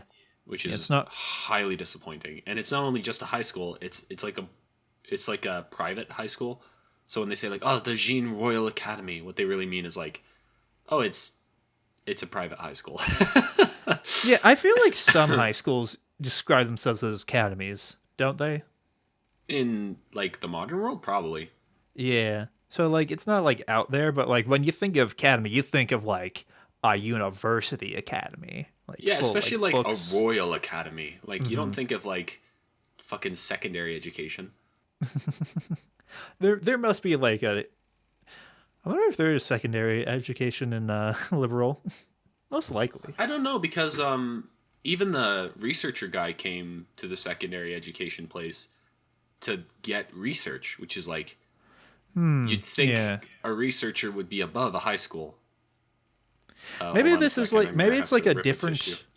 Yeah, maybe like yeah, it would make sense if like there wasn't really secondary education. There's kind of just like regular education, and that's where it kind of like stops. But then it's like some high schools is I don't even where. think there's regular education because if this is what I think this place is after the boring Oh play, yeah. it Oh says to yeah, keep no, the it makes much more masses. sense. Like the only form of education is this, and this is like the highbrow of education because most people aren't educated, which would make sense. I'm not too sure on like how everything is because everything in this game is very small and not to size of like their idea of this world because there's a lot more like truncated stuff that if like they had more fidelity, it's like they might have like a school system, but like there's also like the church. So it's like I feel like that's kind of like how it was like back in the day where you kind of just went to church. Well, remember they explicitly state that church doesn't really matter much in this world until you're old. Oh yeah, yeah. It's neat. It's a neat mixture between like different ideas and like times of kind of like messing around like with different stuff. Yeah, it's a mix of modernism and like kind of like feudal age, dark age kind of a deal, which is neat. You're setting up a festival and you're getting ready for a play, and so you meet Hans and Jill in the club room Yeah, after and talking then to the president. yeah, and before that, you talk to like the dean and Yeah, kind of that's like it, not the president. the president of the school, Mr. President. Mr. President. Dean Collins. He's just an old guy. Pretty much that's it. Kind of like tell him about the fire, and then kind of like our participation for the play. And it's like, oh, go check out with Jill and Hans, and then it's like, you do that. Chloe knows them. Jill is kind of her roommate, and kind of like I think beforehand, there's almost like a kind of like a slight competition going on between like Chloe and Jill for like who was gonna be like student council president, and then like Jill is like, Chloe's like, oh yeah, I'll concede to Jill because she's just better at it. And Jill is great. Oh, she's like my favorite character of this place. Hans is just like weird sexual tension with Joshua, played off as jokes. Yeah. In real life, I probably act a lot more like him than I'd care to admit. But in the game, he's not established much. He's kind of put to the side just to be a supporting character, which is fine. Jill is given like a full blown main status. A lot of that has to do with the fact that Estelle is the main character, not Joshua. And because you're in a dorm, you have to split up between Estelle and Joshua because obviously you can't sleep in the same bed with each other. And thank God, because this chapter they push the whole Estelle Joshua thing so much, and Jill Yeah, is a big part of especially that. here. This Yeah, is Jill like is a big part of that. She goes for like a 10-minute conversation equivalent in the dorm room later of like, no, but seriously, why haven't you banged that man yet? Like, and Estelle finally breaks down as like, I don't know. I guess we're siblings. It's like the game has forced her into this position. She's not allowed to really move on now. yeah, I don't like the game doing this, but I really like in character Jill really makes it like this whole situation work and makes it really Yeah. funny. Well, she literally does the anime glasses. Yeah, it's like the I According love to her archetype. Keikaku. I love her archetype so much. She self-identifies as an evil genius. My kind of gal. Yeah. But we get more details about the play itself, and Chloe and Estelle are going to play two male knights, while Joshua gets a special role. Yeah. So He instead is of the prettiest princess of the ball. They prettiest dress him princess up all nice. yeah, And he is, and I can't quote directly, but apparently he's androgynous enough in features where he is prettier than the female characters. my note is, oh no, he's hot. Yeah. I was like, damn, now I can see where everybody's coming from. Oh, Like- now I get it. Now that he's got the dress, I- okay. But like, I don't know where all that hair came from. Once we get to the later scene of like him in the white dress, like I'd imagine there's it's a like wig. surprisingly a lot of like hair, but I thought his hair was like shorter, so like probably a wig, but like the wig looks so much like his hair. That's just a well-funded department there. Just think of how many peasants they'd have to remove the black hair from in order to make that wig. Oh no. Oh, that's right. Jill also says something about the play, which is really important. That the play is supposed to represent when liberal moved away from social classes, which are definitely not a thing anymore. She Definitely says in her not. very, very wealthy high school education that no other people get, talking to a bracer, which is effectively like a police state enforcer. I mean, I don't think I can see how you can attribute the braces to also contributing to the police state, but like they're also like It's not a knowing police state thing.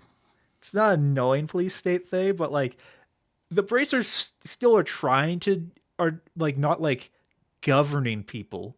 It's like as we see later on, No, they're they're the kind of like enforcers. restrained by this kind of like police state almost.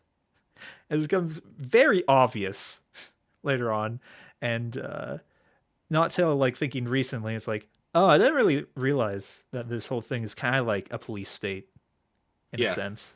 I mean, you did, like, the very first time we were hanging out while playing it, you did mention it's a police state. Yeah, I think yeah. we were talking about the checkpoint, and I remember distinctly going, no, that doesn't seem quite right. I don't think it really hit me. I think I just like this is very like similar to like, oh yeah, like yeah, it didn't really like hit me. Like I had the idea, but I was like, oh yeah, no, it is kind of just it is literally just a police state.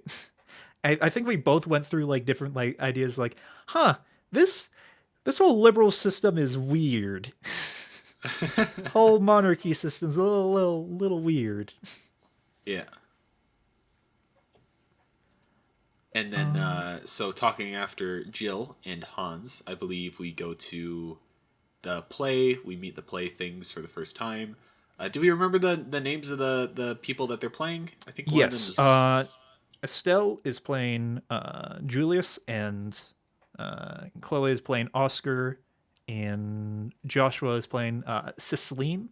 I'm really bad at this name. I I kept mean, Cecilia? Cecilia.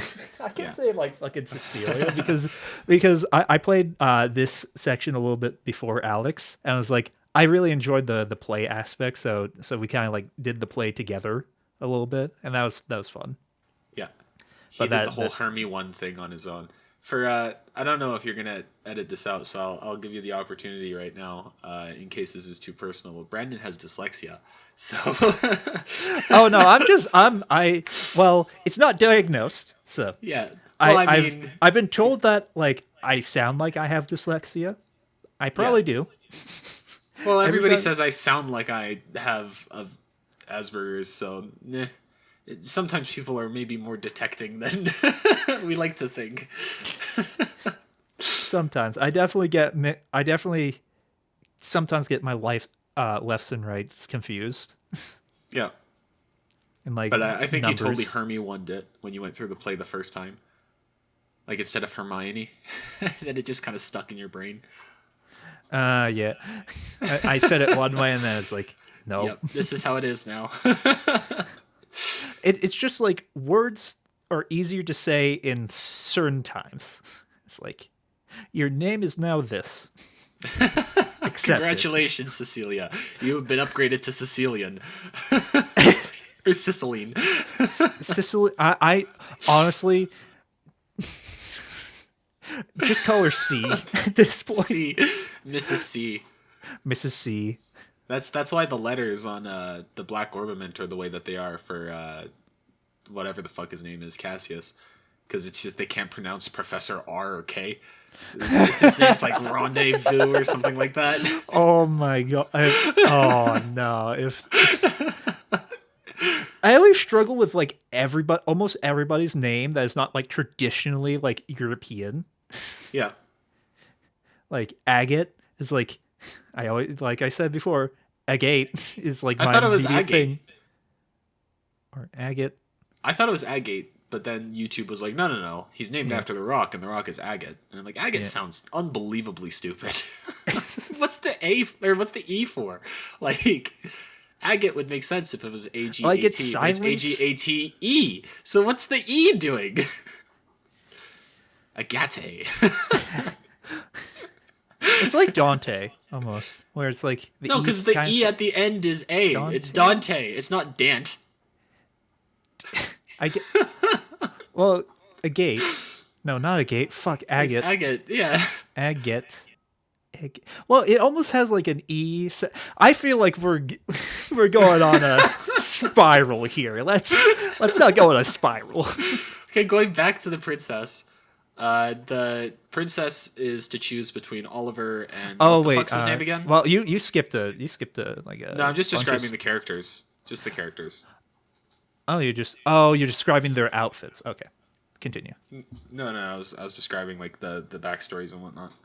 Well, we'll get Because that there's into the play. We're still not at the play. okay, fine. Still not. I'm just so excited.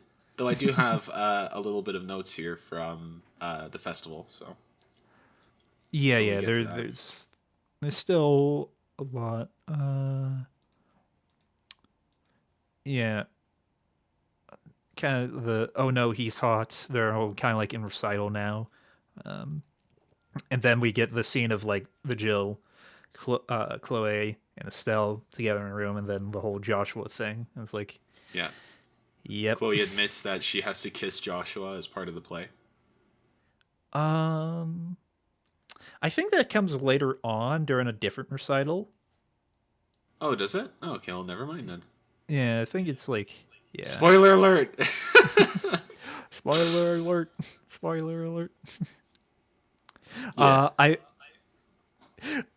what what one funny line that I think previously I said that kind of sells the scene is like Jill says someone's in denial. It's very like schoolyard schoolyard shit with that.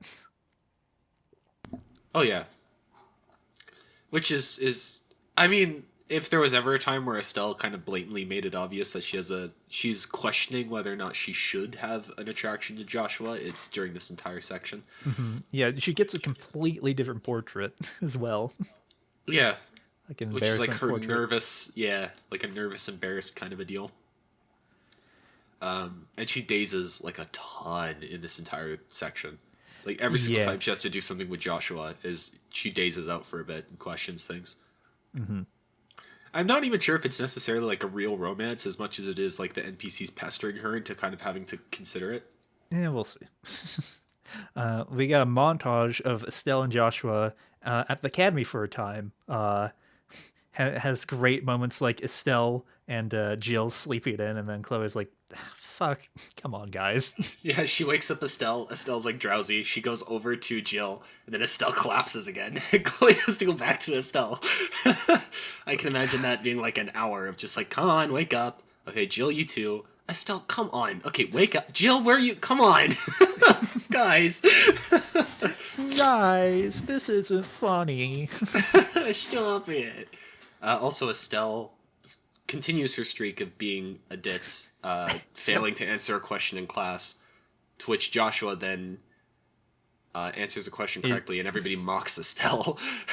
I don't think no. It doesn't mock Estelle. They all just like, oh, Joshua, because like Estelle also has like kind of like that like musical note overhead. It's like, yeah. Yeah. I'm convinced Joshua is an entity of the unknown that just happens to know everything. Some like ethereal something or other. But anyway. Are we at the festival yet? No. Now Damn we're it. now we're at arguably a more important scene. Estelle and Chloe rehearse like kind of like the big scene before the day, and then Chloe starts talking about her past a little bit. Both of her parents died after she was born and was taking care of kind of like affluent relatives that didn't really care about her. But like during 10 years ago, during the 100-Year War, like like every character in this game, she met Teresa along with her husband Joseph until her relatives came back, and then she's kind of like, "Oh man, I'm really grateful kind of for like this kind of family." that I didn't really like have before. I was like, oh, that's pretty neat. Yeah, the matron Teresa and whatever his name is, Joseph, and Yeah, then the academy people and the kids and all that. yeah. It's just kind of like a nice little sweet moment. And then now this is where Chloe's like, oh man, I don't you wish to be Oscar? I was like, why? Because of the kiss? And it's like, why? What are you? What are you? Like, I don't know if Chloe knows that they're related or not. I don't know if it ever comes up during this I vaguely chapter. remember that she talked about it. I mean, for fuck's sakes, his last name's Bright. His last name's Bright, but I know I don't know if Chloe knows that because like she just kind of like bumps into them and then like maybe like yeah because like Estelle's like he always just treats me like a little sister, never like yeah I'm his sister. So like maybe like due to like the vagueness, they don't really like understand. But like even like other NPCs are like, "Hey Estelle, you and Joshua," and it's like and they already know the relationship, so like probably doesn't matter if she knew or not. Mr. Makerman, Jill, we kind of see Jill kind of like scheming something with the dean behind the back, and we don't really find out what that is till like later. And now the festival starts. Ah, Woohoo! And we yeah, the got important statement. time to spare. There's a lot of things that a lot of unimportant things that happen here, And but a lot of one things you really can do. important thing. One extremely important thing. There's a love robot Hmm. in the science center. Yeah, and which I completely skipped over because like I didn't like I interacted with almost everybody in that room, but not the machine. So when I saw you go to that machine, I was like, what do you mean that there's an actual love machine here? Yeah, and you'd think it's random, like how they are in real life, but no. The machine will do the same thing over and over and over and over again. I tested that by doing the same combination 4 times in a row. And I have some important notes about certain characters. So Estelle and Joshua like each other. Who would have thunk? Funk. Yeah, I think it's just like though. It's not like love. Hmm. So it's like they treat each other as family because there's like a spectrum. There's like four. There's like distaste, neutral. They like each other. They view each other as like family, and then they view each other as like soulmates. Estelle and Chloe are soulmates. Estelle and Joshua are family. Estelle views Niall as family. Estelle also views Agate as family. Estelle is a very happy-go-lucky person generally. She doesn't really care for Charizard. She's just kind of fine. Also, if you try and do a character with themselves, the machine breaks. Like any good programming Yeah, logic. like any good machine, the moment the user's a dunce, the fucking thing breaks. And also, Niall hates Dorothy, like, just generally doesn't like her. It wasn't just a play, assuming that this means anything. And also, Joshua likes Chloe as family. Yeah, those are my notes, Yeah. which is cool because I really like the relationship between Estelle and Agate because Agate is like an over exaggeration of Estelle's stubbornness. I think, Yeah. like in a lot of They're ways, very similar if they don't like to unbelievably admit so. it. Yeah, they're the same kind of like, I'm gonna do something and you can't stop me. The only difference is Mhm. Estelle is young, but when she's like 40 years old, oh my god, she's gonna be the fucking sit down kid. I got this kind of person. I swear to God. Yeah. Because like even though Agate's like older, he still got like that hot headedness of like a teen, but like Yeah, still kind of like the experience of like an adult. yeah. I mean, he was a veteran in the Hundred Years' War, of course. So, hundred Days War. Was he? I don't know. I know he was like the head of the Ravens at some point, I don't think he and was he in. fought I with think he was Cassius. still probably part Does of the fighting Ravens. Cassius count as trauma? Pardon? Does fighting Cassius count as a form of trauma? Since so many different fucking characters in the game treat it like it's a life changing experience. I wouldn't consider that trauma. for like a life changing experience. If it was like, if it was like, I don't know like what the best word for that. Like, it's just kind of a life changing moment. It doesn't have to be like trauma. Yeah, sure. Yeah, what's the other parts of the play? You can get coffee ice cream, an orange ice cream. The coffee ice cream is crazy good. It's like 400 health compared to some of the other stuff. I bought 20 as a joke because I was showing off to Brandon that I have a ton of Mira and he doesn't. I bought 20 orange ice cream because I just really like orange ice cream. And without a doubt, it saved my life. In a couple sections in the next chapter. So that was nice. uh, Also, you can talk to like every major NPC that's here. Yeah, that Except I that think the you've mayor. kind of like met along the lines, except like Dorothy. Dorothy, And yeah, some of like the people from like Rolent and whatnot. Like yeah, the but like there's Gilbert. There's like the like second hand kind of like lieutenant of the like colonel. Yep, the Yeah, redheaded her. lady. I think pink haired lady. It's the same freaking color. Just one has more white. Come on. The Duke's also there by the love machine. Yep. Mayabelle is here, and we have like a nice little like conversation, which is like, "Oh, hey, you're here. Oh, you're here." And it's like kind of like a, it's kind of like a more like friendlier, kind of like a relationship than most of them, because everybody else is kind of like more like a Somebody you like acquaintance. just recently met. Yeah. And then Maybell Except is just like, Niall. oh hi. Except Niles is like, "Hey, mate, how you doing? You drunk again?" Yeah. I love our relationship with Niall. Hey, Drunkle, how are you doing? Drunkle, drunkle Niall. Drunkle Niall. Yeah. But the most important person to talk here is Alba. Is that his name? Alba? Yeah, I think Mayor you Alba talk to or like whatever? Alba, the architect, not Oh yes, yes, architectural, yes. the The archaeologist. archaeologist. Yeah, Yes. the archaeologist from the prologue. Yep. Finally showing his rear head, also continuing researching the towers as we kind of just left that plot thread to like hang Yep. elsewhere. And for some ungodly reason, he's decided to go to a high school for that. I go to the social sciences wing, where they have posted actual research. To which, if you talk to the teacher in the room, she's like, "This is terrible research, but it's the best we've got."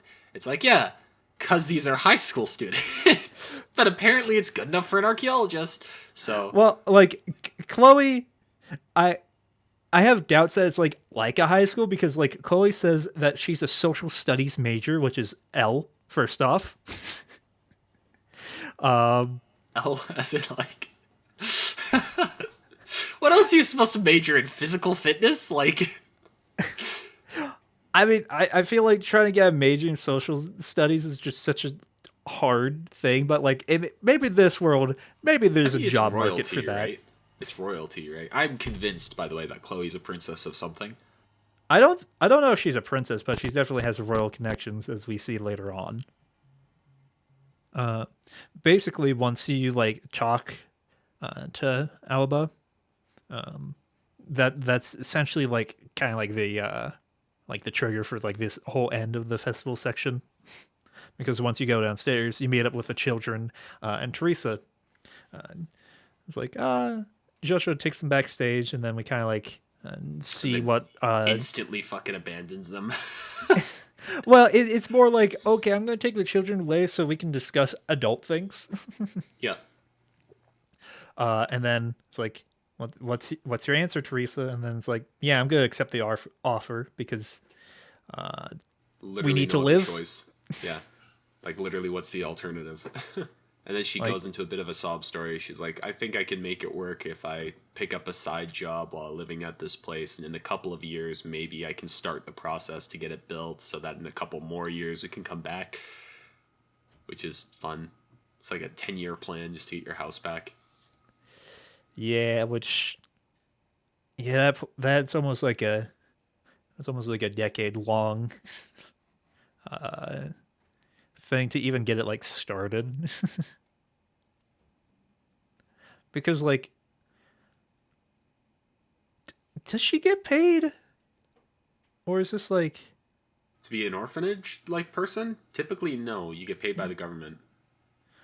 yeah, does she get paid for like doing this whole orphanage thing? I'd imagine Or so. She said she had money saved away. yeah, I don't know if it's like from like money from other jobs and this is kind of like a, almost like a volunteer esque thing. I don't know how orphanages work, especially not in like fictional orphanages. Fantasy orphanage.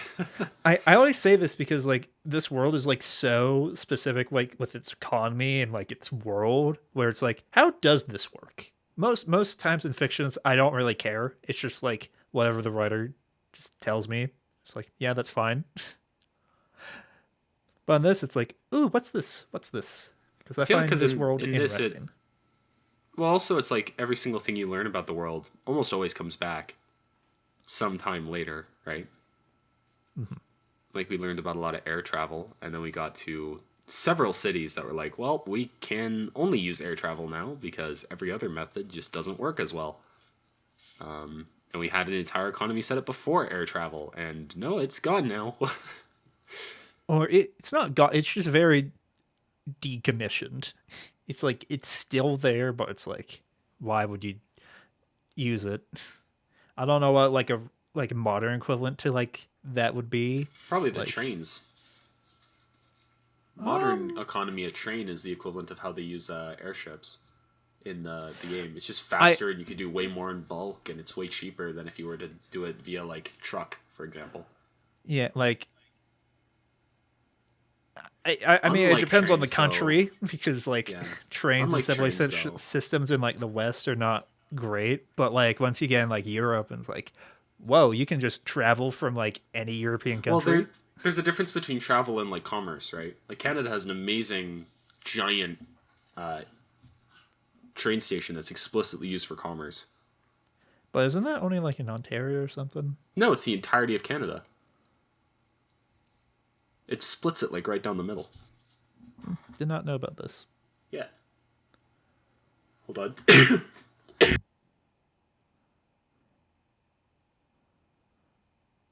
Ugh. Being sick sucks.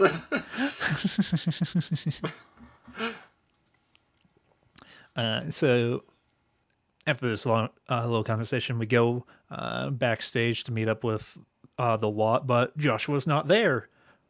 Uh oh. Essentially, through different means, he apparently saw a the silver haired man, and then headed towards like an old abandoned school through like just different conversations, and whatnot, to like abbreviate it. But Yep. yeah, that's where we're going, and then we we go to the old schoolhouse, which is wild that this is here. It's like, okay, it's here. I don't know It's why. it's literally just like a giant version that's all condensed down. There's no campus, it's just the house. And there's like dragon statues on the inside, and like it's multi-leveled in a more compact way, and it's like a whole new layout.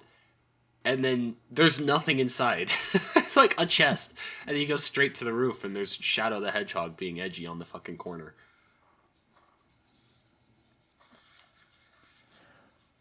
And he's just like, oh, I saw the silver haired man. And you're like, oh, cool. Did you catch him? He's like, no. All right. Back we go. He goes, "All Yeah, right." and then the announcement comes back and it's like, yeah, I don't know if they say Red base specifically spy has been why found. that this whole place is abandoned. It's never once brought up. Yeah, because it's weird because it looks more like it almost looks better from like an architectural standpoint, like kind of like bigger. But maybe it's because it's only like one building, so like it's one like just big thing instead of like three separate small things. And it's weird that they like completely abandoned it because like Why not just keep using it for something? yeah, but like there might have been like I don't know like a leakage. Well, there's a Like dragon statue. If there's not some fucking nonsense thing about cultists, then I'm going to be unbelievably surprised. It looks like that one game, that old Japanese game where like the kids are in a clubhouse and they're all hanging out at the end of a school day, and one of them brings out like an occult book and they get sucked into like a warped version of their school. It feels like that. It's got that kind of vibe. I think it's called House Party. Have not heard of it. No, PewDiePie played it like fucking ages ago. Corpse Back Party? when I was a wee lad. Yes, Corpse Party. That's it. I was like, what is House Party? Corpse. I own that game. Yeah, House Party. I think is a porno. Don't Yeah, want to know Corpse how you Party. know that. Davis Grumps. But yeah, Corpse Party. That one's not a porno. Corpse Party. There's like the whole like school There's sexual looks is moments. way more like run down. Yeah, it just feels that kind of way, like that vibe, abandoned school, like some shit went down, kind of a deal. But maybe it was a fire. I don't know. There's a dragon statue. That's all I know. Damn it. When do dragons not mean cult? It was in the dean's office. Like, I mean, dragons traditionally have been like almost like a symbol of like kind of like royalty and like higher class. So like, I don't really think dragons represent like a cult in like fantasy. You know? well, they normally represent greed. Yeah, greed and like kind of like high prestige, but like I don't really like associate dragons with like cults in Well, fantasy. then you've never played Dragon Age, my guy. No. Yeah, the whole point of it is that dragons like come back as a sign of the reckoning of like some there's like certain dragons that are possessed by some like grossness and they come back as like elder gods and they like cause zombies to rise from the dead and they go and take over the entire world and yeah. So it's like the cult of the dragon and then you have the cult of the mother and all that kind of stuff. It's really cool. Yeah, in my head, dragons have always been represented as like greed and the lust for power and cult-like behavior, you know? And to me, it's like dragons always been like kind of like imagery and like fantasy of like kind of like high status. You know what this is? This is the difference between Western fantasy and Japanese fantasy. Because I've played way more like Western fantasy games than like JRPGs, and I think you've done the opposite. So this is Well, neat. like I mean, there is like a lot of like of that imagery in Japanese role playing games. Still, Yeah, like, but I think it's the not as dragon common. in Japan is more commonly associated with like the Chinese dragon. Yeah, and there have been many studies how China is kind of like how we view as North Americans the Roman Empire in a lot of ways. There's like that level of respect of like that was a big place that did a lot of cool things, and then now it doesn't really exist. You know what I mean? It's like if you use Chinese language, it's Chinese similar to does speaking not Latin. exist. You've heard it here first, folks. No. Old China doesn't exist. The modern China is like a completely different China than China's historically ever been. Okay, yes. China's always been very meritocratic, but their political and governmental structures are completely different. Yes, that's right. The funny guy has started explaining politics. We should move on quickly. And we move on to the biggest like kind of like set piece of this chapter, the play itself. Yes. Which I wrote no notes because oh boy, this chapter is long and I was like, I can remember this play. It's like classic Shakespeare. It's like it's fine. There are like three major things to consider. The first part, which is like, I am whatever the fuck her name is, C. I am Mr. C. And I have to marry one of two You mean Mrs. people C? of a house. I am Mrs. C. I have to marry one of two people of a particular house. One is with the CEO, and one is with the royalty, the nobility. But the people underneath the CEO are about to revolt, whereas the people with the royals are gonna oppress, because oppressor's gonna oppress, baby. It is also funny in this play that the only obvious like gender role swap is like the three main leads because like And in the every maids. other pardon. And the maids. There are two Well, men like I mean, wearing like when maid you look dresses. at them, like you at first glance, it's like, oh yeah, they're guys. Those are guys in like maid dresses, but like it just doesn't look like it because like graphic fidelity. Yeah, like all the characters that are on, like the CEO especially, just looks like a dude. Yeah, they just kind of like. I feel like they didn't really like attempt to like actually like play into that. Besides like the three roles we got, and I guess later on in play, Adios Goddess herself must be also just a guy voicing it. Just like in the speaker. I can see that, yeah. But obviously it doesn't convey because it's not like there's a difference between a male and female text bubble. So, and if they did, I mean, something sexism? I don't know. Why does the girl text get bows? So yeah, there's really no way to differentiate except for the main characters. And honestly, the main character, I think there's a testament to Jill's craft because Jill's the one who set up all the dresses and stuff. And I mean, even the characters in the audience go like, I didn't realize that was Joshua. Why am I sexually attracted to this man? Including Clem, which is interesting because he is child. Oh Should yeah, not and then know what like attraction even is. But okay. yeah, during the play, like after killing like each kind of like act break, like one of the NPCs like does like a little comment like, "Ooh, didn't know this was gonna be so good," and the Duke's like. I remember the Duke during one thing. He's like, "Yeah, fuck the commoners." And it's like, Duke, Yeah. you can't do this right here, right now, man. The butler's like, come on, dude. Come on, man. I think he's like, yeah, crush the upstart peasants or something like that. You know, honestly, I didn't like him at first, but I fuck with this king.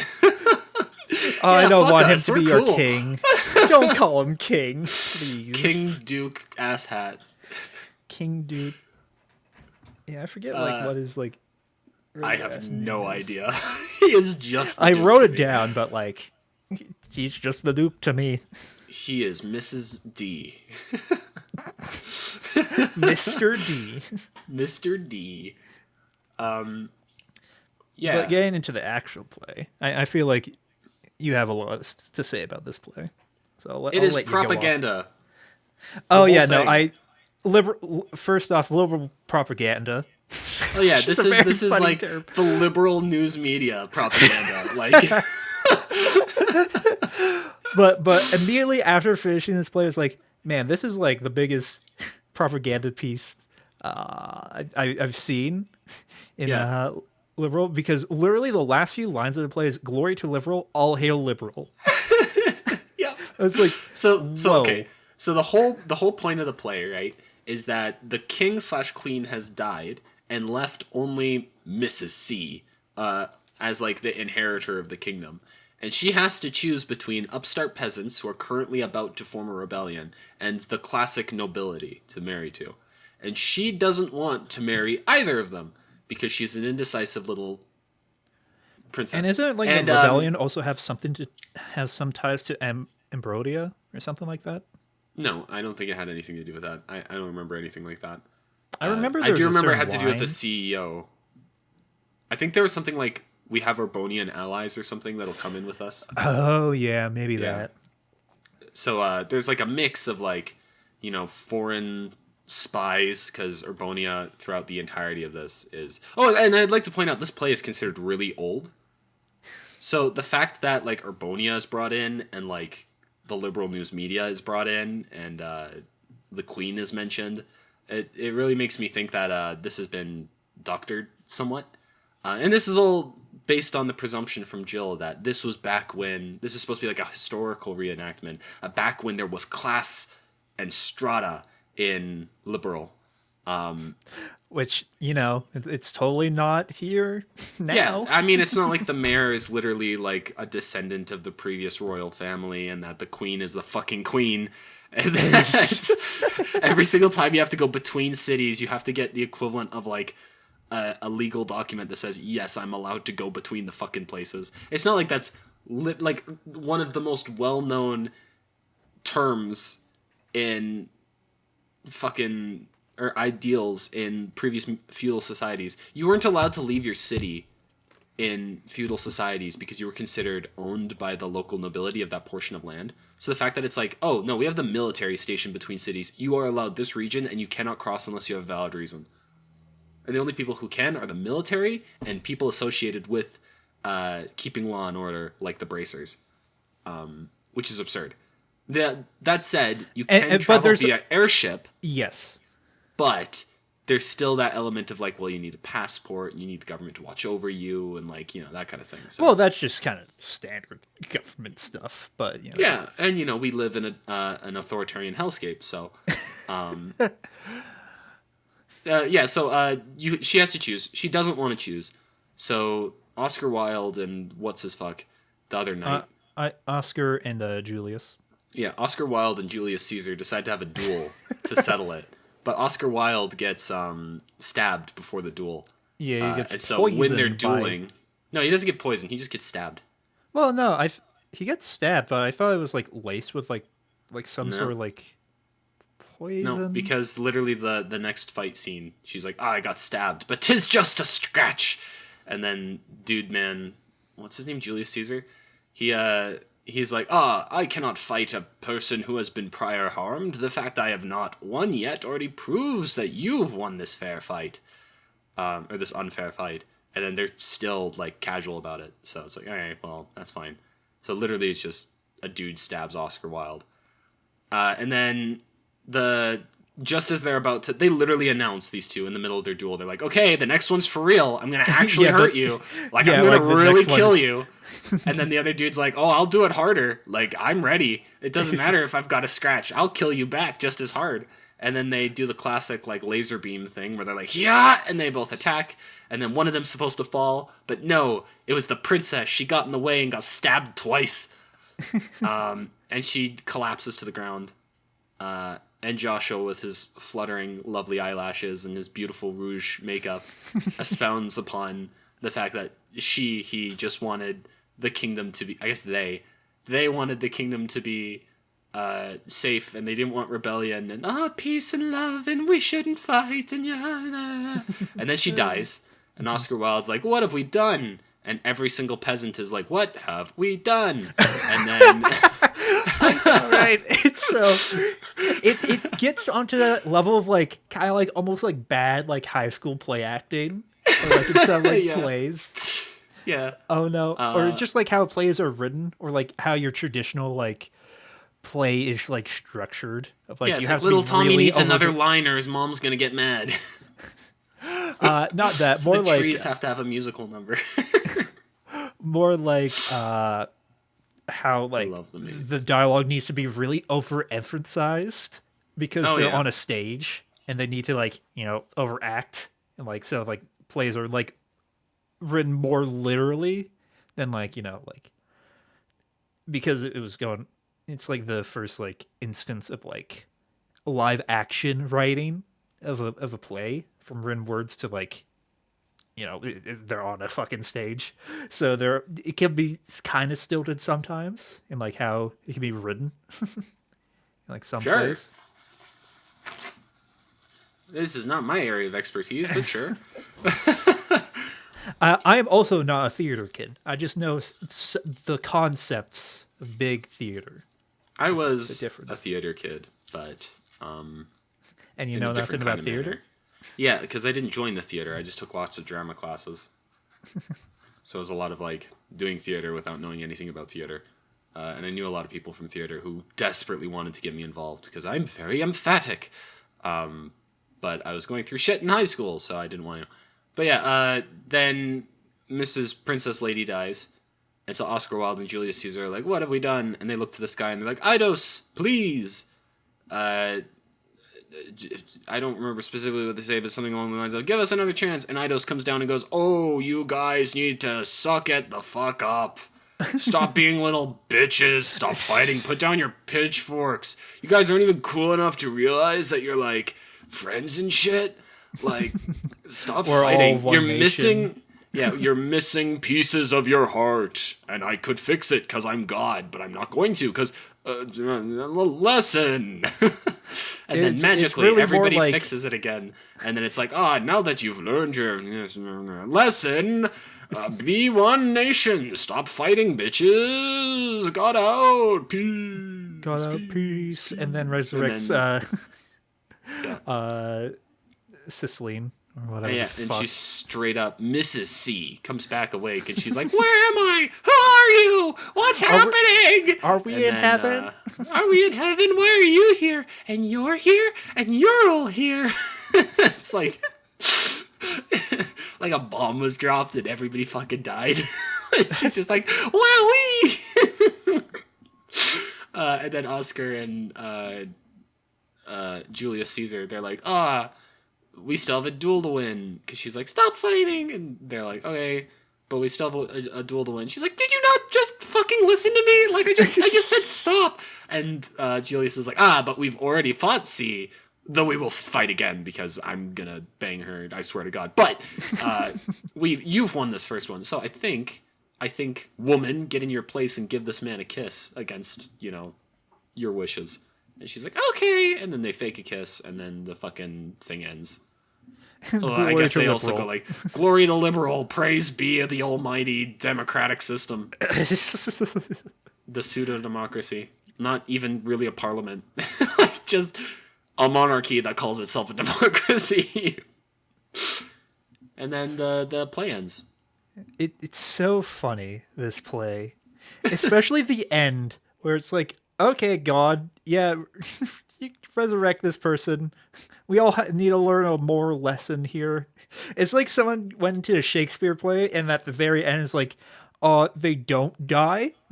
Let me put my moral lesson in here. All hail our country. Done. Glory to Arstotzka. Like the Soviet flag. Like pops down. All rise for the liberal national anthem. Salvena Zemaya. I was like, this is an interesting play. And then at the end, it was like, wow, you really did that? Okay, I guess. It's so good. Our classless play. So yeah, that's the play scene. And then everybody like sulks off while Joshua and Chloe like make out on stage a little bit. No, After a bit this of is tongue, not canon. they go to the back. Yeah, no, don't. Ozzy is getting like feisty, because somebody wanted to record it, but they didn't have time, so they went to the back and they talked to the dean. No. No. Important thing as the play ends, the Silverhand Man shows up and comments right. and just kind of like comments like, that was a nice play or something like that, or some vague comment about the play, and then just leaves.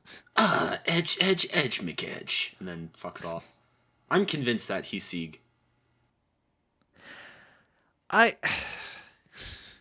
Just because his hair is white and the bird's white, is that... How many times do you see Sieg and the white-haired man in the same room?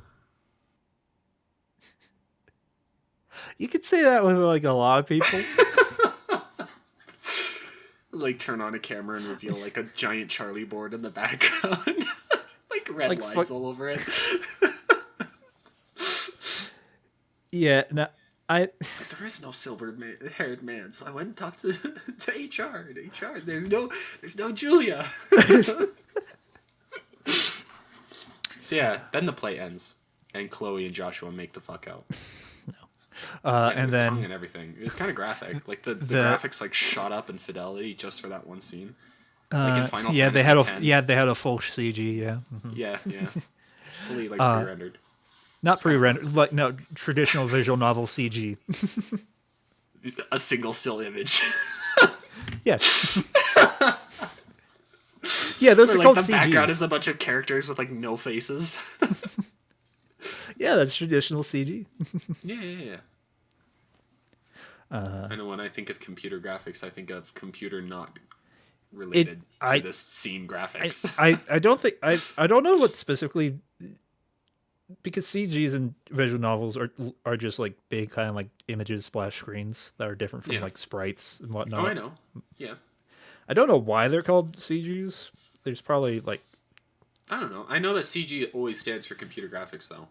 It's just that people manipulate the term based on what they're doing. Like when you say like, "Oh, I have a CG scene in this movie," CG literally stands for computer graphics. Yeah, usually when people refer to that, that's like CGI. Is when usually Yeah. people like talk about that, and Was I'm like, that like computer graphics integration or something like that? I have no idea. Okay, well, you heard it here first, folks. Or rather, you didn't. And don't fucking tell anyone. We all go backstage, and everybody congratulates each other. Good job, good job, good job. Teresa and the kids come backstage. It's like, good job, good job, good job. And then Clem, for the first time in his life, compliments Estelle. It's like, oh, you were cool. It's like, I I guess. was cool.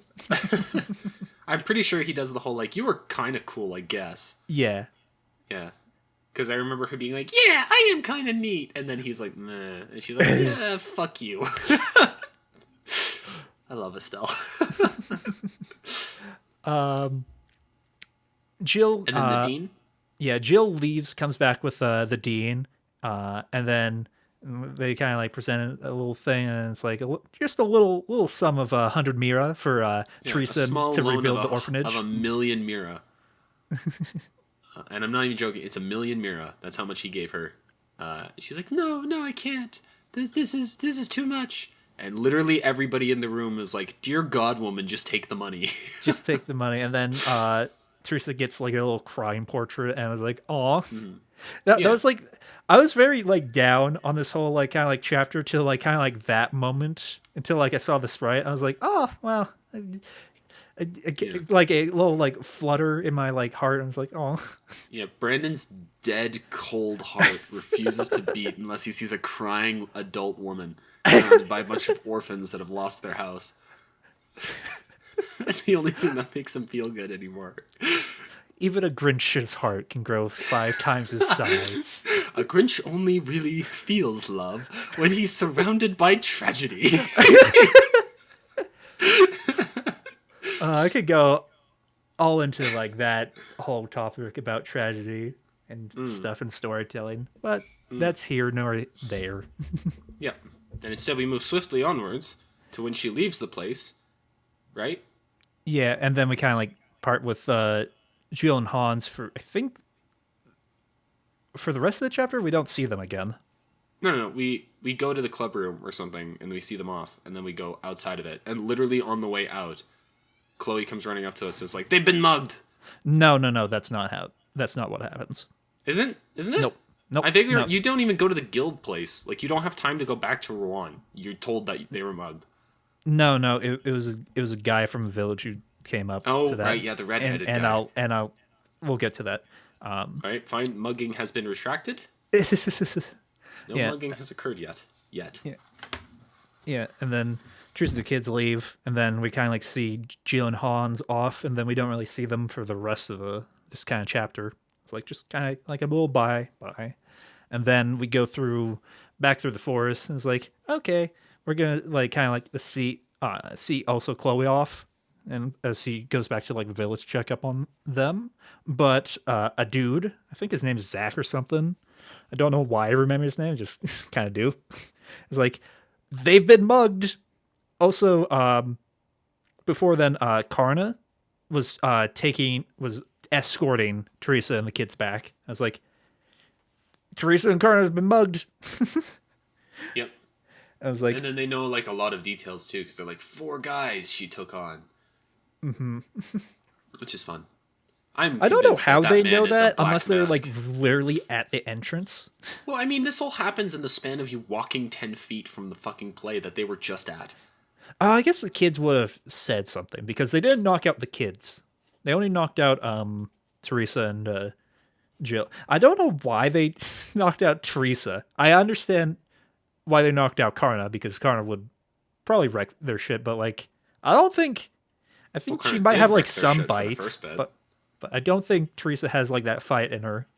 I think it's just because like when you leave a bunch of kids functionally unsupervised, you're not really gonna get something after you for a little while. It's not like the kids are gonna be like, okay, everybody, get ready, fight! You know, let's go to the police, everyone, form a line, and then you wander off. Like The kids are gonna be like, "Holy shit! What just happened? What do we do?"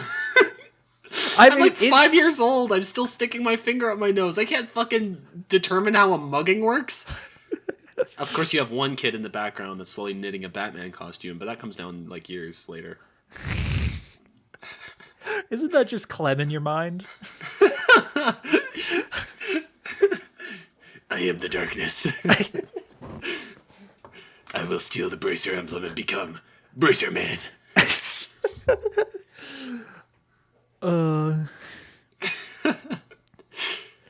And yeah, so the mugging occurs, and you have. I love this part too because Kyle, whatever the hell's name, Kyle comes out and he's like, "Quick, go to the place." And you go, "Okay, I'll definitely go to the place." To which I responded by following him all the way back to Rouen because they don't. And I'm the one, and I went all the way to the end.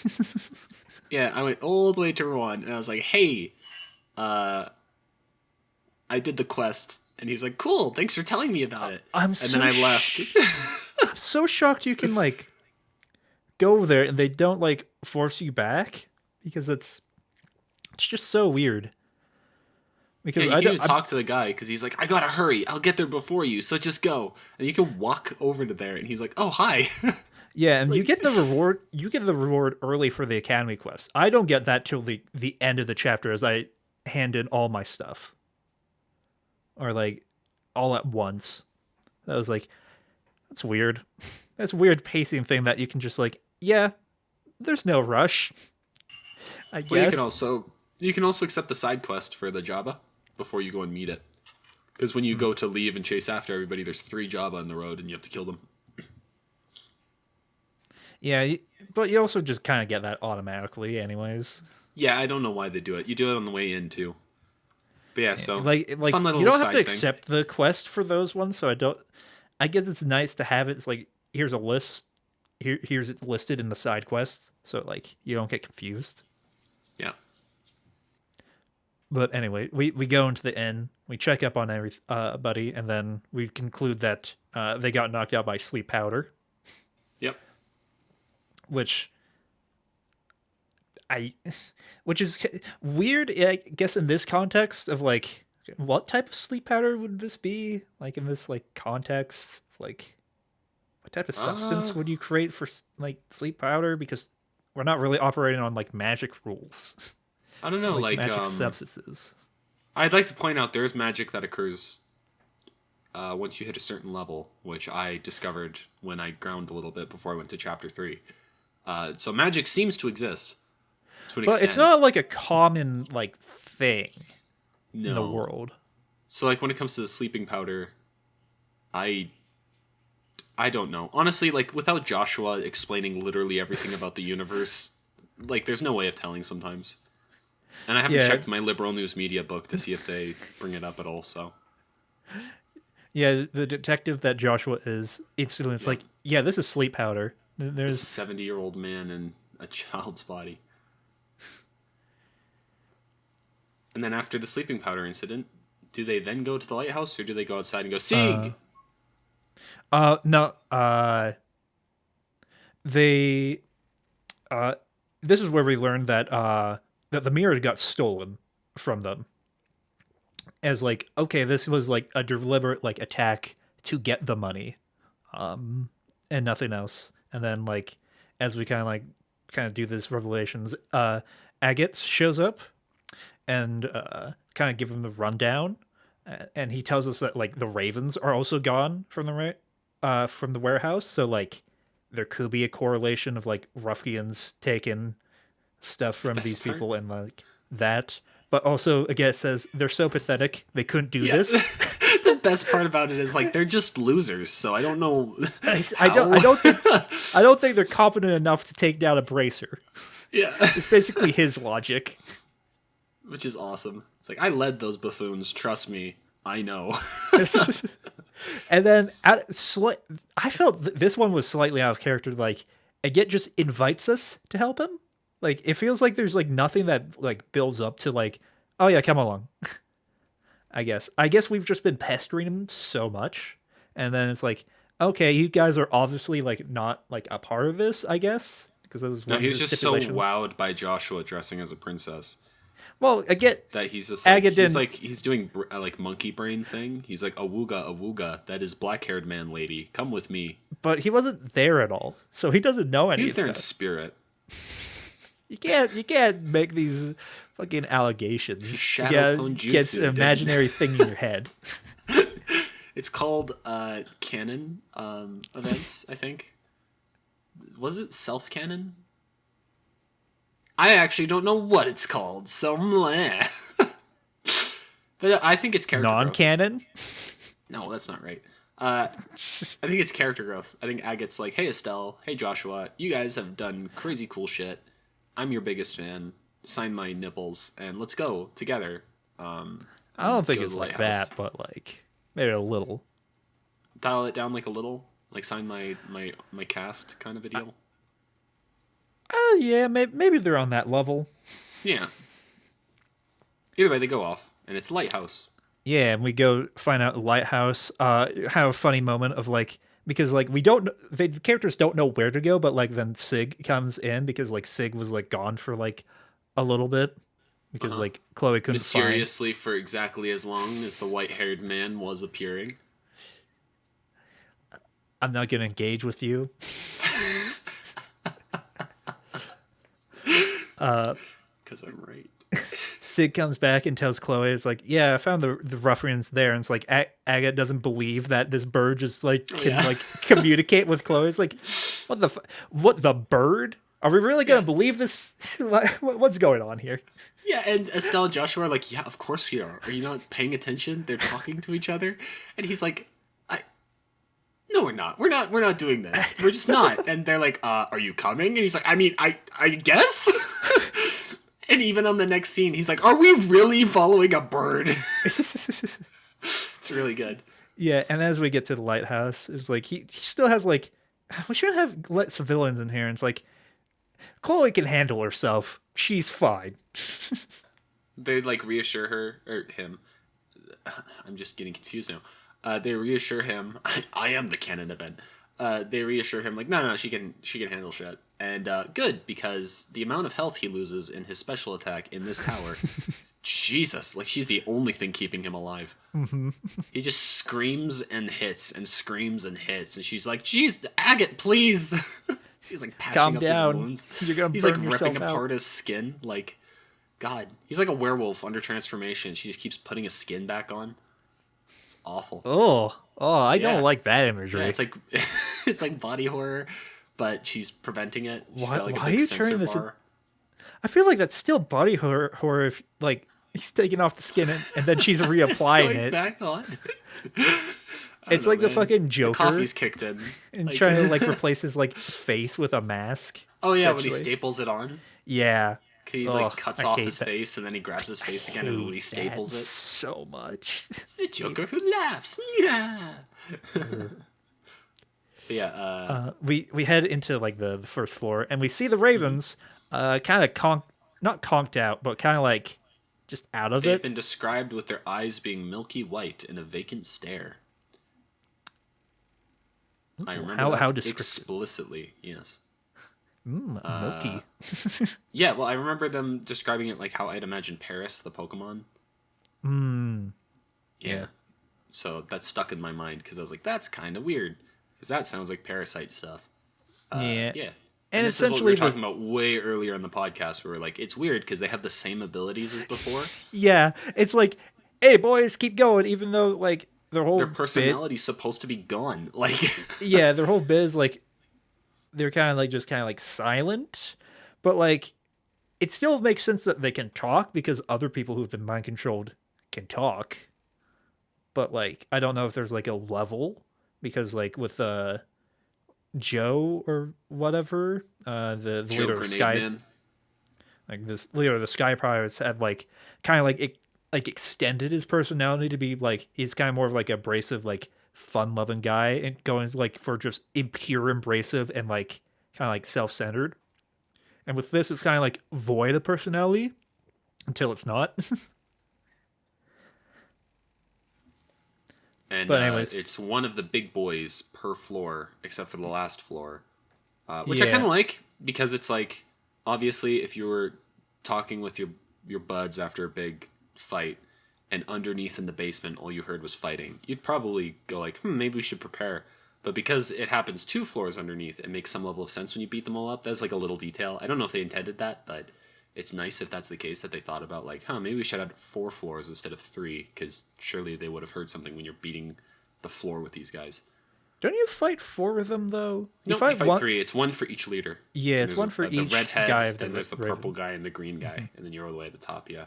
Yeah, and these And are the the guys who lighthouse man is harassed there. us earlier in the chapter as well. Yeah. So it's like it's kind of like a comeuppance kind of esque thing, but also like a well, kind of feel bad for these guys. There's also a moment where Chloe's like, I don't want to have to hurt them. And Agate's like, just don't kill them. So I love the idea that Chloe's like, I mean, if I have to murder them in cold blood, I guess I will. And Agate's like, civilian in quotations. Civilian. Yeah. And then they get to the top. And the one thing I was disappointed with this whole scene is earlier when I was describing the side quests, which probably totally wasn't cut out entirely. The lighthouse man from before is still there, but he's knocked out. Which, I mean, of course he is, but like there's no... In the previous chapter, when you did stuff for the NPCs and you came back, they would be like, oh, it's you, cool. But in this situation, you don't even have the option to see somebody who you've previously worked for. So, kind of sucked. Yeah, I can see that. It could be like have like a neat like little like few dialogue bits. Yeah, just like something little. And they do it all the time. So, like, I'm not super disappointed, but it's like my expectation was a certain line, and they kind of just did it a little underneath, right? Yeah, so he's there, knocked out, and so is... Gilbert, along with Yeah. 2 black robe figures that were at... Oh, they're the same armor that were at like the boat dock with Josette and Kyle. Yep, which were the Sky ex- Bandits. Yeah, with the Sky Bandits, except the leader with the red mask, because that's where I got confused previous chapter, because I was really confused when you said black robes. It's like, he doesn't have a black robe. It's because he had a red mask. I was like, that's why I didn't like associate that, because his like the whole commander garb is completely different to the mook garb, you know? I'll be honest, I can barely remember it, but probably yes. And then Gilbert just kind of like maniacally laughs almost and like explains his like evil plan to Literally, the people. like, the most stereotypical thing. So what are you gonna do about this, boss? And he's like, oh, you see, I'm gonna erase that orphanage, and I'm gonna put amazing real estate all along the side. It is very like childhood, like kind of like movie-esque plot. Yeah. Except like- the only difference is Estelle isn't like nailed to a cross somewhere, and he's like, let me tell you my secret plan before I kill you, you know? The only difference is Estelle's just like on the staircase, like, hey guys, wait up. His whole basic plan is that they burn down the orphanage. Somehow they know that that people are going to collect money for No, they her. didn't know that bit. That was like a panicky thing. Oh, that was a caught panicky when he was thing? in the I play, remember yeah. it being part of his whole scheme of like... Well, afterwards it was like, and then we grabbed the money before she was able to spend it, because that could have foiled everything. That kind of thing. So I'm pretty sure it was a reaction. That's what I assumed, but like... I mean, like, also part of the plan was to use the Ravens as like the whole Fallout people. As like the people who burned down the thing and also robbed the whole... Well, if you remember from the very start, like the mayor kind of implies it's the Ravens. Mm-hmm. Like he's like, oh, it could be the Ravens, but let's not jump to conclusions quite yet. Mm-hmm, so, because Gilbert goes for it immediately and tries to accuse them. Then like the mayor tries like to feign ignorance, like that moment. Mayor's not here. And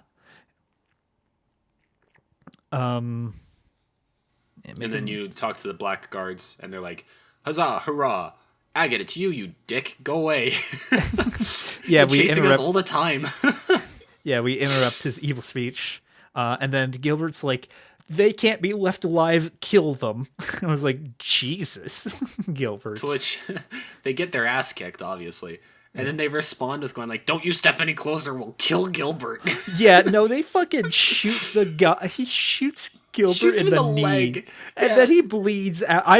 That shocked me. I was like, Jesus, this was like a scene from like a completely different game that I I was know, I not loved it prepared so for. much. I was like, okay, gunshot, sure. And I saw the blood splatter on the floor. I was like, Jesus Christ. I was like, oh my god, this is like for real, for real.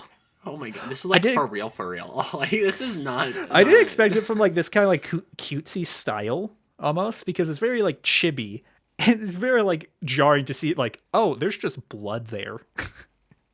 And then where it's like, we're gonna blow the lighthouse keeper's head off if you Yeah, don't step any closer. If you don't care about Gilbert, then and they just like pointed at the lighthouse man who's sleeping peacefully, and Estelle obviously like loves him to bits after the side quest. So they don't move forward, which is annoying. But then they run, right? Yeah, they escape through the balcony and then like they like step like a makeshift like grapple rope down. They like ninja rope down. Yeah. It's like they are very yeah, I think they are essentially ninjas. They're shinobi, warriors of the night. Especially a thing that happens at like the very end of the chapter. It's like, yeah, that's very ninja like. Little do we know, Agate's a samurai, and the whole plot line is ninjas versus samurais. But yeah, no, Agate goes down with them. He's like, I'm gonna chase him, you guys stay here. And this is the point where I was like, oh, Estelle is just like a mini Agate. Because my Estelle responded with, yeah, you guys stay here, I'm going. Yeah, Like I think you completely get like an ignoring option. Agate. Yeah. And I chose like, okay, yeah, we'll stay back. And then he chose, yeah, we got this, Agate. Let's go. Agate's like, I got this. And Estelle's like, we got this. I feel like personally it fits her a bit better to do that. But Yeah. I'm 90% sure that me and her embody the same singular brain cell every now and then. So, unfortunately, they don't let you go. Joshua, the cuck that he is, stops you from going and having Estelle and Agate one-on-one. Well, I mean, the so, true cuck has now been shot, so he can't Yeah, be that's the fair. cuck. he is a cuck, one of many. I don't think Joshua's a cuck. I think Shadow Gilbert. the Hedgehog, he's a gamer.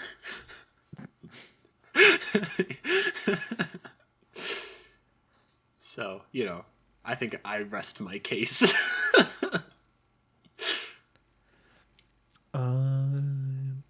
And then we go and we clean up the lighthouse people, and then Joshua's like, we should, like, no, before Agate goes, he's like, you need to stall the mayor. No, he's like, we can't touch politicians. Go talk to Jean. He'll have a plan about this. And everybody's like, oh my god, Jean is so smart and handsome and lovely I and don't think fantastic, and he's- he's so hot. No, and he Agate's does- like, yeah, go warn them after cleaning up here. Agate only says talk to Jean. We don't get the information about the Yeah. bracers. He doesn't specifically tell us, but like we'll get into that very soon. Yes. Well, ideally right now, because that's literally what we do next. We just well, go straight ide- to Jean after cleaning up the tower. Well, we also reconvene with Karna, and then oh, right. and then we give her the money to like kind of like keep on. It's like that won't happen again. I was like, whoever comes here, I'll fucking break their neck. Oh, yeah, she does say something like that, doesn't she? Yeah. It was like the first moment. It's like, oh, I like you, Karna. I Yeah. wish there's more of this in this chapter. Yeah. I was like, ah. We need more, like, neck-breaking waifus, I think, in media. Then we go to Jean. Then we get the whole conversation of like, we need to find a way to take down Dalmor, but we can't interfere with the government, as one of the main reasons that the Bracer Guild even exists. Yeah, they said explicitly, like, we as bracers are given full autonomy strictly because we're not allowed to interfere with politics. But there's a way around it. If we can get the politics to see that he's a shithead, then they'll arrest him on their behalf. So if we alert to them that this is going to happen, there are people who might go and deal with this. Now, important information that we accidentally missed because I was pushing us towards Jean as fast as possible. But Chloe holds back and calls the Royal Air Force before Jean does. Yeah, well, like we don't know what she does, but like yeah, It's heavily implied. she calls the like the Air Force through Hmm. some means. She gives a letter to Sieg. Gives a letter. Well, less the. I mean, more of like we don't know to who she has in contact with in like the Royal Army. Mm. Well, like when you get back to Jean and you're talking to Jean, and he's like, "Yeah, I called the Royal Army," and she's like, "Oh, I guess I didn't have to do what I did then." Hmm. And, like But it's in so unbelievably obligatorily like, no, she did that. mhm. I'm like 99% confident Well, no, I know she did that. It's just more like we don't know like for what sure. connections she has with Oh the yeah, Royal Army. I think she's a princess, but A what? I think she's a princess. I'm like pretty confident. I'll die on this hill. Then what? What happens next? What happens next? What happens next? What happens next? Come on, Uncle Brandon, tell us. Yeah, I truncated all of that pretty well. Mm-hmm. You go to the mayor's house next, right? Well, I guess an interesting thing is she kind of apologizes to Sil and Joshua. I don't know what, as she said Sig. I don't know why she apologizes. Neither do I. Because she That's was very like, I'm gonna have to play my ultimate trump card. This'll break my friendship. And then, like, nobody cares. like later on, like people recognize her, like the Colonel recognizes her, but like, They all feign ignorance, though. yeah. So like, yeah, I don't. We will probably learn later why she's sorry. I like maybe she had to do like a favor or something Yeah. to get this happening. I don't know. Yeah, John's whole shtick is like, okay, I'll call the royal enforcements, and then you go to the mayor's house and stall for us before they arrive. So just do like interrogate him. It's like since you can't arrest him, just kind of stall because can't arrest government officials. Yeah. So you go to the place, and he's talking to the Duke, Yeah, it's and the talking maid Duke comes and up, and she's like, "Oh, sorry, you can't go in. You can't go and talk with the mayor. He's very busy." And Joshua was like, "Well, yeah. actually, wink, nudge, nudge. Hey there," and like flowers are fluttering around and whatnot because it's Josh, of course. And he's like, "We've been invited by the mayor specifically to talk about recent ongoings in the investigation." And she's like, "Ah!" And she blushes. Literally, I'm not making that up. Everything else is questionable, but that I didn't make up. And she's like, "Of course, you can go in." And then so you go into the mayor while he's Yeah, having a I've conversation with totally the forgot Duke. about like Joshua intuits the entire plan between him and the Duke upstairs. Like he just knows that the Duke's there before like we even know there. Yeah, and Estelle and Chloe ask him. He's like, "Oh, it's simple elementary deduction, my dears."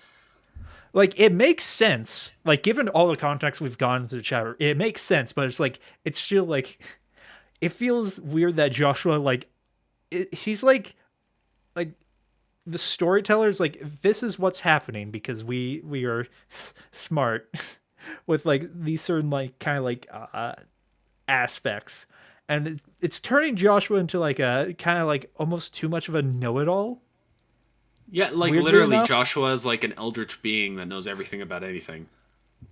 yeah, Like in and it's school, he gets all the correct answers halfway through the fucking curricula. Like he reads casually on like the war history just in his spare time.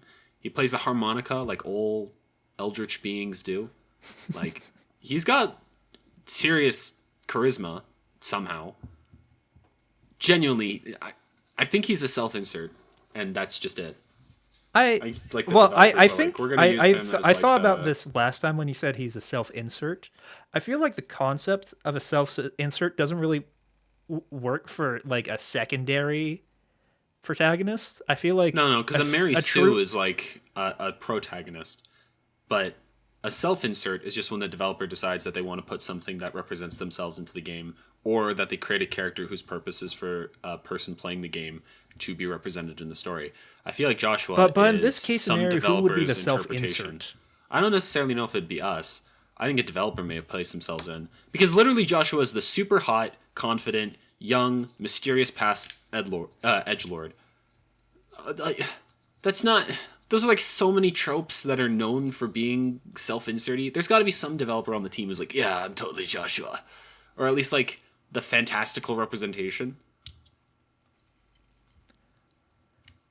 Like, this is who I want to be. That kind of thing. I feel like this is not really self-insert or like a traditional like power fantasy almost. No, it's not a power fantasy necessarily. I Like think it's like like the somebody wanting concepts to that be like something. Joshua's doing can be very typical in like a power fantasy esque.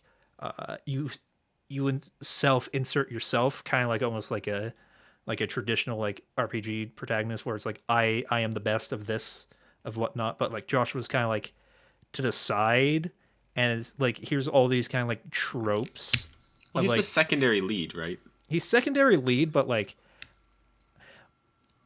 in the context of like self insert, I don't see it on like either level of like the developer is putting themselves in there or they want like the Then, my guy, I'm sorry to say you've never been a teenage edgelord. no Because I just don't think 100% I I would just be self-inserting as Joshua if I was like 4 or 5 years younger. I mean Because there's Joshua like was like who I there's thought I of feel like myself it's as, less like the self smartest in inserting the and room. projecting. I That's feel like functionally similar. Not necessarily the same, but it's similar enough where I'd question what specific thing you're drawing from projection as opposed to insertion. it's a complicated topic. It's Well, that's what we're here for, baby. let's not get into the weeds of this. No, you don't. Either way, we have a differing opinion, which is fine. Yep.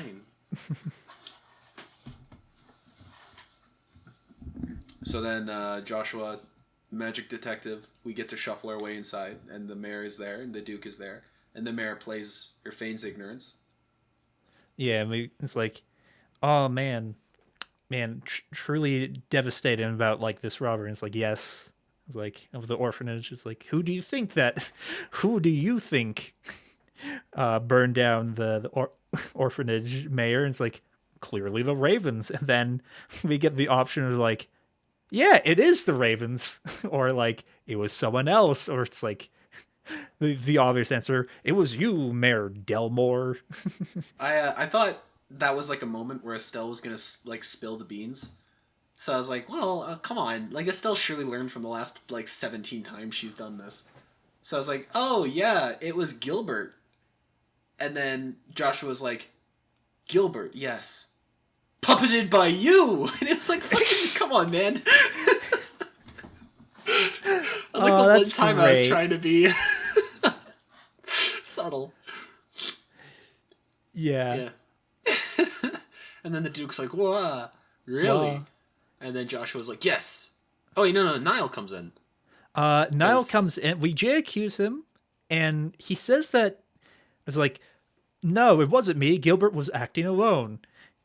And then he slips out. Is like, yeah, it was the black robes. And it's like, how do you know about the black robes? It's like, oh, Yeah. And then Niall comes in. We didn't even talk about the black robes. Yeah. Then Niall comes in and just puts this guy on blast, essentially. Yeah, he's like, you see, I've been investigating recently, and So somebody's funny. been investing in shitty stocks. Somebody's taking an L repeatedly. And the mayor's It's like, so "Oh, funny no, it that wasn't." Niall just comes in here and it's like, yeah, let me just like expose all your financial like travesties. Sorry, I had to sneeze. Oh, I might. Oh, no, I'm good. Yeah, it's great too because it's like, fucking Niall, the excuse is like, Niall, why are you here? And he's like, I saw you two going into the mansion and followed along. See, it's like, were you just like outside, or how did you get past the maid? I've been Now, I don't friends know with if you the guys people knew that go this. upstairs. Yeah, I don't know if you guys know this, but a 20-year-old smoker who sounds like he's 70 years old from possibly the equivalent of Jersey and liberal probably isn't the greatest smooth talker. So, but yeah, no, he comes up. He's like, yeah. So it turns out the mayor has been investing in bad stock, or whatever the equivalent of stock is in liberal. It's a bunch of stock that's like projected to make either a ton or make very little money. He's been purchasing that all up and failing every single time. And Yeah, so, and I as of think note, it's he is specifically currently missing 100 million mira. yeah, 100 million mira of like I think it was like development houses or something in like some area. It was I think speculative housing or something like that. yeah, it was something about like yeah, speculative just kind of investing and then it's like you stole 1 million mira but you're 100 million in debt. Why are you in debt? You're rich. And then it's like, but what if there was more money? Essentially. It's essentially his reasoning for all this, which is like everybody playing the stock market. It's like, I do have a lot of money, but what if I made more money? Yeah. And then Estelle, no, it's Chloe. She comes up and she's like, "But you could have sold your house." And he's like, "Bah, it's been in my family for generations, 'cause royalty. I'd never give it away." And it's like, no, I mean, fair enough. But also like, how much is the house fucking worth? You know, I because it's like 100 million mira. Is the housing market just as bad in liberal as it is in real life? That's I the mean, ultimate I think question. it's probably better, honestly. It may be, yeah. At least for the royals. And yeah, the Duke, he's a big spender, and he's like, "Oh, even I'm a big spender, but I would never do that, you It's like, dumbass." Jesus Christ, bro. He's like, "Really, man, slow down." Gahaha. Oh my god. Yeah, And now then that I made that association in my head, he's just Bowser. Um, and what's great too is like every single time the Duke shows up, like when you first meet him, you're like, God, I hate this asshole. And then over time, you're like, I kind of like him. He's kind of lovably an asshole, and this is one of those times. In What my wasn't opinion. I was there for like briefly when I saw you play. Wasn't there like a side quest with the Yeah, Duke of yeah. something like that? The checkpoint to Zeiss, which is the next city you can go to, is like, we have a really bad customer who won't go away. It's disturbing the guests. You go all the way over there. They're like, "Oh, thank God you've appeared. We have a bad guest." And you're like, "Oh, who is it?" He's like, "I don't know. It's just some rich asshole who came and he's bought up the whole buffet and refuses to let anybody enter." And Estelle's like, "Why does that sound familiar?" And then Estelle has to go in there without Joshua and like pretend to be the good cop or whatever, and like, "Oh, but it's not good enough here for you. You deserve so much more." And he just like is completely oblivious. Like the end of it is because she's negotiating at the end. She's like, "Oh, but the feast that would be here is surely not as good as the feast that would happen at the mayor's house. So you should probably go there instead." And he responds with, "Ah, you know what? You're perfectly right. That makes total sense. Why would I ever eat anything here? You know what? You're so smart. Butler, get the mayor to send his chefs here with the food, and I will eat it here." And Estella's like, "You've got to be fucking kidding me." And then chases him with a stick. And then 4 guards have to restrain her in the corner as Joshua fixes up the situation. I love this game. Yeah, and the whole reason that the Duke's here is because of this contract with Mayor Delmore. It's basically the entire reason he was here to like look for vacation homes. Like everybody in this chapter is like, "Oh, he's like inspecting this place. Oh, we gotta be prepared for him." And it's like, I'm looking for some vacation homes to party at. Let's go. Yep. I love him. Our next future king. Can you imagine? God, What a fine king he'll be. He's what? got my vote. You don't vote in the monarchy. He he's got he he's got my pledge. I'll Took me die a for this second. man. I'll kill myself for this man. Yeah, and then the mayor's like, "Meh, but you can't." I don't know why everybody all of a sudden is a mob boss. "Meh, you can't take on me because I've got woobly woobly woo," and he pulls out a magic artifact, just like the black Well, ornament no, he that doesn't Estelle pull out a has. magic artifact. He sicks his dogs on us. Oh, right. The Yeah. puppies, the tentacle puppies. Oh yeah, tentacle puppies, and then we get the final boss of the chapter is these two dogs. I don't remember like their attack. They just hit hard, and then when one of them dies, they like boost like the defense and whatnot for defense and agility of the other dog. So it makes it even like difficult. And I think it gave it over twice on those dogs, and then finally found like the right thing because like they just kept killing like Chloe, and it's like once they killed Chloe, kind of boned. I downed ice cream like it was the last day on Earth. That's how I survived. In some cases, it would be 3 or 4 turns of just eating coffee ice cream, nothing else. Yeah, It's great too because I love it when you have to feed another character because it's like Joshua running up to Estelle for 3 turns, going like yeah, and like shoving coffee ice cream down her throat, and she's also eating ice cream. So just in my head, it's like you've got Estelle just fucking wasted on like 18 ice cream bars. Oh man. I'm feeling real bad. As 2 dogs are just running around like tearing her leg off. Like it's great. But yeah, no. All you have to do is basically out heal them because they don't have enough moves to actually kill somebody if you have enough health. And use guard because when you use the Earth Guard, it's 1 free hit. So if you move your healer, so Chloe, from like a million miles back at the start of the fight, you can just Earth Guard everybody every single turn, and they'll just have a free attack.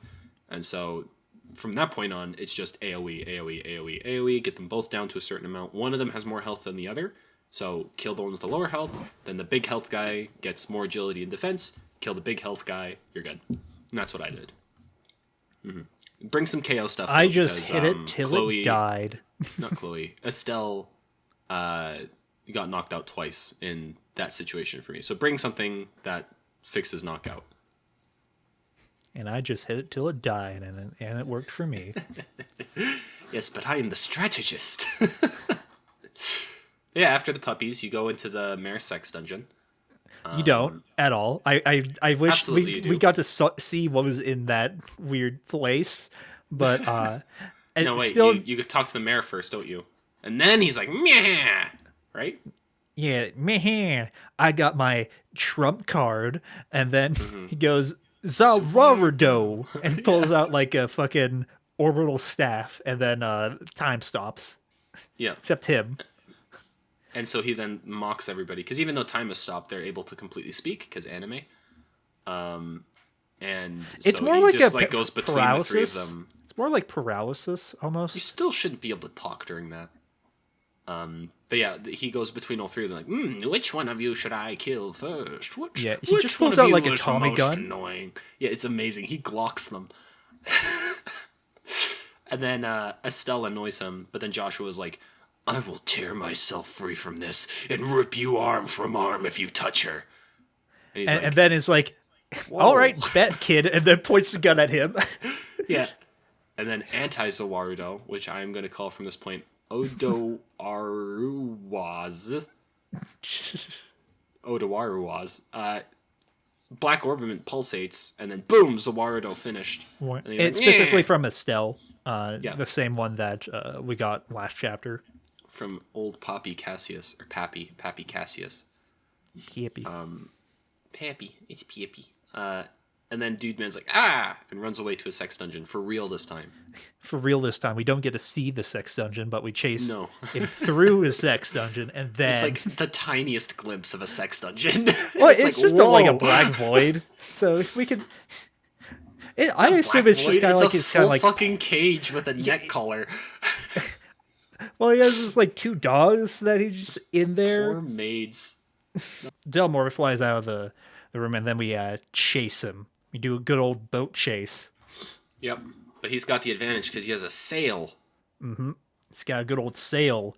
And then Estelle does a cool reflect bullets with her staff, which is like, Just I, fucking the dumbest thing.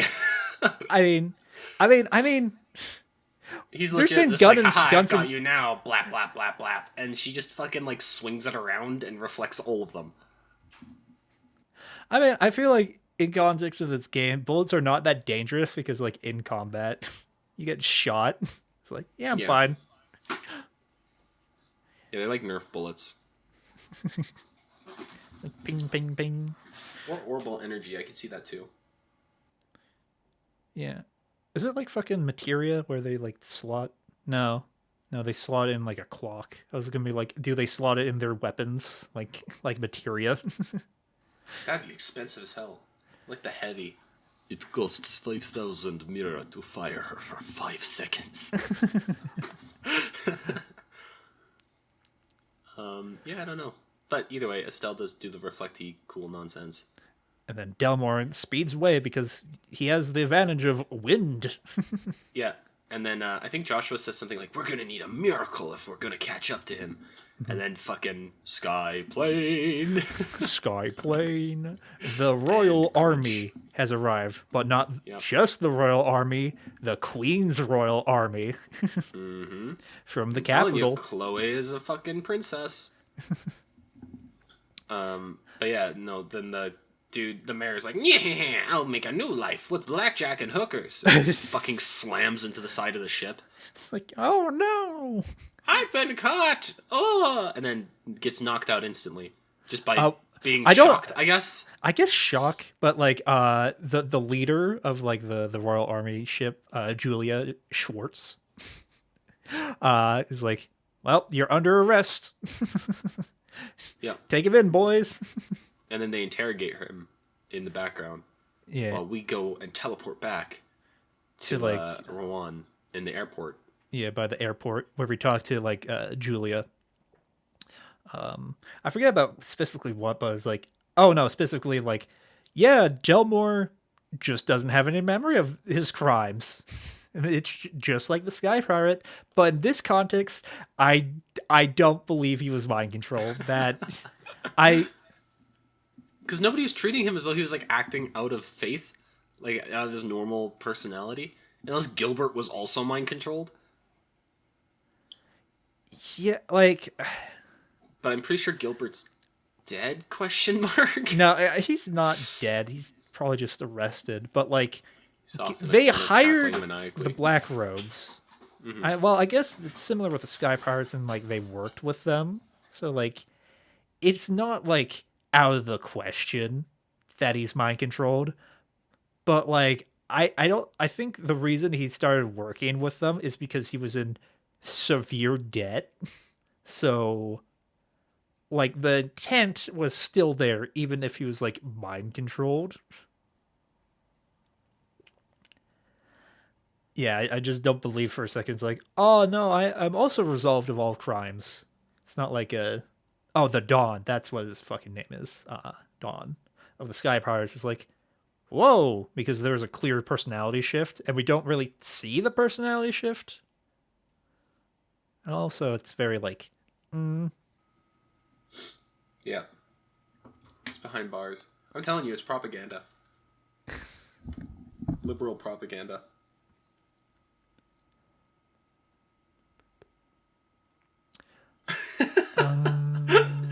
Dead silence. no, I'm just Liberal propaganda. Propagated by the liberal news media. Putting chemicals in the water to make the frickin' mayor gay. as we have this conversation. Colonel Richard comes in and is like, this is the person who Jean called. And they said they're going to be taking over the investigation now. There. Once more being cucked by the Royal Army. Richard kind of like looks at Chloe. It's like, just like a knowing look, and then just kind of just ignores her. Yeah. She says she feels like creeped out by it or something like that. Later. like weirded No, out. Estelle says, yeah. Estelle says, "Did you see the way that he looked at you? It was creepy." I'm pretty sure one of them And says it. and then Chloe kind of just like does like a and then just like ignores it. Hmm. I have a feeling he's betrothed to her. Gross. That's like an age difference. Not. It's Japan. 16 is legal. And it's feudal, like fake fantasy Japan. Are you telling me? No, man. This is happening. Well, I don't care about it. There's a difference between legality and then morals. Yeah, that's fair. No, I mean, I think it's weird too. But, like, you got to think, like, feudal society, 16 was considered, like, fine because the girl could birth children. So it was like, Yes, but we're a also in a 40-year-old fantasy feudal scenario. man. It's Yeah, like, but I mean, okay, like, do we a do we treat 40-year-old all feudal the man. women bad because it's in the past for accuracy? Yeah, that's what it feels like to me. It's like, this is a feudal society. They're going to marry her off to somebody of high status so that she can make a lot of money for the person that she is underneath. And they've already established that the people who are in charge of her don't really like her much or don't care for her and are high up. So I wouldn't be super surprised if she's not a princess, that she's like a high-ranking official or like a merchant family or something, and they are going to try and get into nobility by marrying her off to this dude. I think That's it's a my current possibility. working theory. It's a possibility. I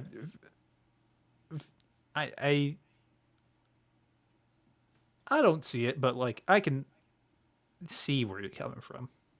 Nice. Well, you know what? As long as you can see it, I don't feel completely Like you crazy. could So. like theoretically say anything about characters we don't know. Okay, well, I feel a lot less like you're on my side all of a sudden. Let, you Yeah, could, you know, like you could say there's that. not there's You could also the say only literally evidence you anything have for that else. is a look.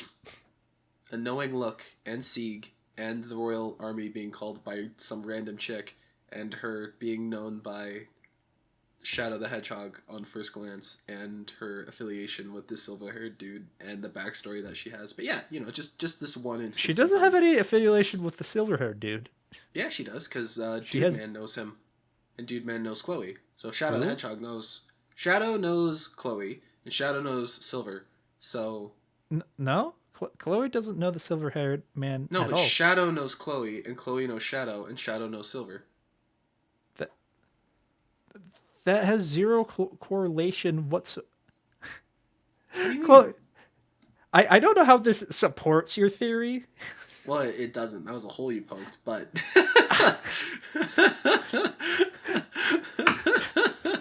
I am very confused. It's like Chloe doesn't know the silver-haired guy. Yeah, no, but she knows Shadow, and Shadow knows the silver-haired guy. I'm just gonna end this conversation.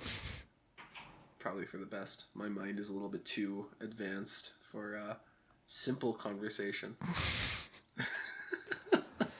I can't wait till we find out what actually is going on, so I can just eat your shoe. Hey, anyway, chapter ends, I think, soon. Soon-ish. Mm-hmm. We head back to the guild once again. Like so many times, we go back and forth through in the same guild like so many times this chapter. Finally, Oh, yeah, no, it's like back and forth hell. yeah, And that's it's with like no side quests. It's just like the same fucking two it's frames just of main quest. We talk to Jean so much, Yep. but this is the last time we got to do it this chapter, which is Mm-hmm. great because it's kind of a pace killer.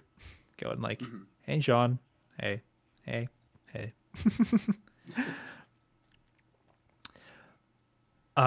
Jean tells us that Agate is still chasing the black robes all the way to Ziggs. It was like, Jesus, man. You're still at it. That is impressive. After like, what, like almost like a full day at this point? It's like, you got that energy. And he was ambushed and beat the ambush. Mm-hmm. And then continued chasing. Which is like, guy's built different, but not Dude's built committed. enough to be Cassius. because apparently the reason that a gate joined was Cassius beat his ass so bad. His leader Ravens is like, I was like, fine, fine, I'll He's like, I stop gotta being. beat that old man. Yeah, and then he kind of gets like a stubborn respect for Cassius. It's like, Yeah. where it's like, where he's like thankful for like kind of like the opportunity, but it's like, I don't want to admit it in like that Yeah. kind of like manly way. Yeah. I don't know. Oh yeah, And then next, yeah. The next, he, oh yeah, we mentioned the Black Orbit. Dijon is like, bro, this got time powers. This for real? And then he tells us, yeah, Zesli is famous for like orbiment shit and manufacturing orbiments. So like, you might be able to like find your kind of like Professor K or whatever he says there. explicitly Professor R and K. That sounds familiar. Have you heard Well, of it's, Zeiss? oh You yeah, should no, go to Zeiss. That's like the Center for Orbiments. So it's like he has an idea that a Professor R or K, if it's going to be anywhere, it would be there. That kind of thing. yeah, where it's like, I don't know why that our character's first thought wasn't that, but I don't. I feel like Joshua would know. Well, they both explicitly went, "This isn't my business." I get. Oh yeah, I guess yeah. Yeah. And then And now they're just like, okay, we can't ignore this any longer. We should probably go check this out. and then we get the chapter end slash. I call this basically chapter breaking because it's like, Yeah. Chapter end. Only an hour left. well, 10 minutes or 5. Be An generous. hour. Fucking ages, days I was stuck in that cutscene. Wasn't that long? And then I had to learn that I pressed spacebar and then everything just whizzed by. And we get to see Agate. we get to see like the end of his whole ordeal. He kind of like beats the Black Robe's asses, and then the Red Mask commander comes in, mentioned before, and is like, "Yeah, let's do a one-on-one. Come on, boy, leave it to me, boys." And then they like bugger off. And then he just like Shakespeare's at him. Yeah. What is a man? Yeah, literally. What is a man if not one of like released anger? You must release your inhibitions and let go of your past. Yeah, And Agate's like, okay.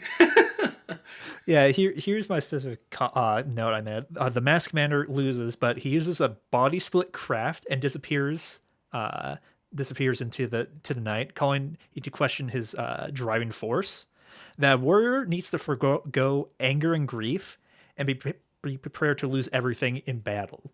I was like, okay, that's sure a philosophy, my guy. And then I got really confused when Agate said forgo because like, wait, is that a character name?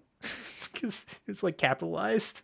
It's like forgo, and then rah, and then it ends. It's like it's such like, a how could I weird. forgo that? He says something along the lines of like, "How could I forgo? Forgo? I can't let go of that," or something like that. And then he screams. Yeah, it And was fade like to black. Faded Black end of chapter, which is such For a real, for real. weird end bit where it's like, I'm gonna yell, I lost him, I guess. Well, my it's definitely motivations. in character. Every single time you do any one of his casts, he screams. True, but it's more like a scream of grief almost, or like, what am I fighting for? Type. So what you mean, like a screef, even? Screef. Yeah, a screef. A scrit and a screef. A scrit and a screef and a scribbly beef and a yeah. And a beepity boppity beepity bop. Screef boot up up. I'm a screef man. I'm a screef. I'm a screef. I'ma do it. We're so fucking dumb. My brain turned off halfway through that. It's just ooh, funny noise. I screef. But yeah, so he screefs all over the place. Oh. For the love of Screef. For the love of screef. And then a chapter ends for real, for real. For real, for real. For real, for real. And then another one appears, the new cutscene. But we're not going to talk about that yet, because that's for next chapter. And you bozos gotta fucking wait. I do wish you got like the save after the chapter break, because you got one before it, but it's like, well, it's not truly the end. You don't get to start like the new one yet. Yeah, well, you can just press control and then file and save and then exit. And you're good. Well, in the middle of a cutscene. Because you have control. No, you have control over after the cutscene, right? Well, after like the last cutscene. I'm talking about after Agate's last cutscene. You can't really save after that one because it goes into like chapter 3. Yeah, but then once chapter 3 starts, yeah, that's fair. Yeah, so I wish, because like you get like a save after each end chapter, but like not after like each beginning chapter, which would be great. Then it's like, oh man, I can be on fresh, because like certain chapter ends is like very like, okay, now I'm done with this. Now I'm like, here's a clean cut, but it's like, here's like a little like leading thing into that. Yeah, it's like the end of a TV show episode. Yeah, and then like, where they like you hint watch at the like next thing, and then you like, watch like, now I've gotta watch the next one. It's less that one, and it's more like the first 2 minutes of like the first next episode plays, and then it's like, come back next time. Next time on da da da. It's like, my lasagna, and then it ends, and then you're like, well, not gonna see that for a bit, and you just save and leave. By the way, that was Estelle making a lasagna with Agate being very mad at the result. We do improv here. We do a little improv. But not play improv. That's sacred. No. That's something only me and you can do together, alone in the dark. If anybody saw our play-based improv, it wouldn't go very well, I think. But hey, another chapter, another down. Another down. Another Phoenix down. Another Phoenix down. That's a different game series. Yep. We're halfway through, which is kind of wild. Doesn't feel like we're halfway through. Not at all. Because it doesn't feel like we've really done anything. Yeah, we really have not really achieved much. Yeah. Because every single time we do make an achievement too, it's stolen out by the Royal Army. It's like, haha, and like everybody attributes it to us, even like the common folk, the plebeians, the peasants, the loose people, the idiots, the many, the sheep, the sheeple. They need to wake up. By the way, they've been sleeping for a while. They recognize us as having done these things, and even when Estelle's like, "Oh, we didn't really finish it up," they're like, "No, well, fuck the army." So it was you guys. I think specifically in Bose, it's fuck the army because of the dude. Yeah. Bracers. I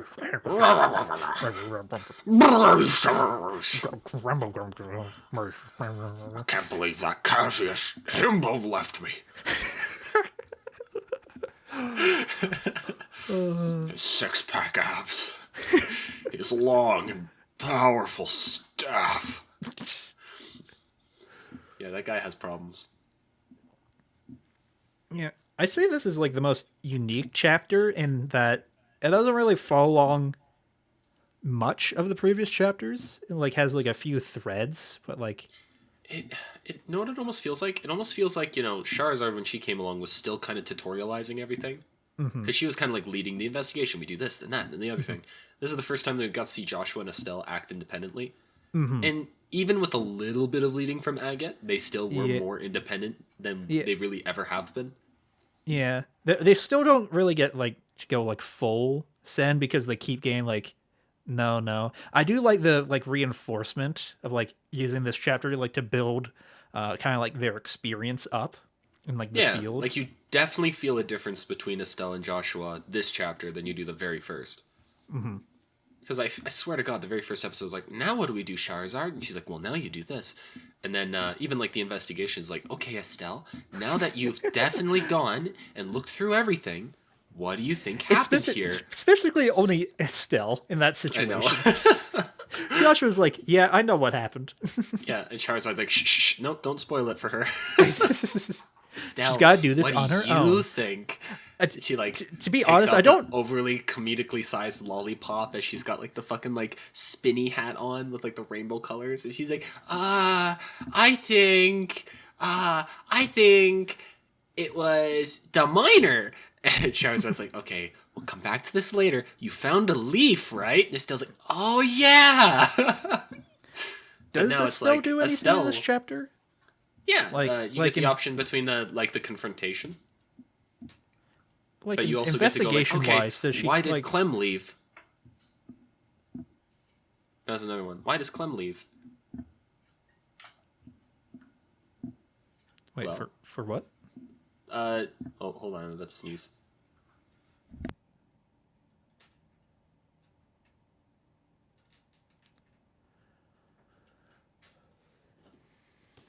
Oh, by the way, this has like the most distinct waveform. Like, there's no way you won't miss me clicking this button. It's the most like weirdly shaped thing. It's like it got cut off halfway through the button press. When I release it and when I press it, they're like two halves of the same button. It's kind of neat. But what was I saying? Something about Clem. Oh yeah, so when Clem leaves to go back to the Ravens to beat them up, Joshua was like, "Why do you think that he left?" And Estelle's like, "Oh, I think it was the Ravens." And he's like, "No." Or no, I was like, I thought like, "Oh, it must be the mayor." He's like, "No, it's the Ravens."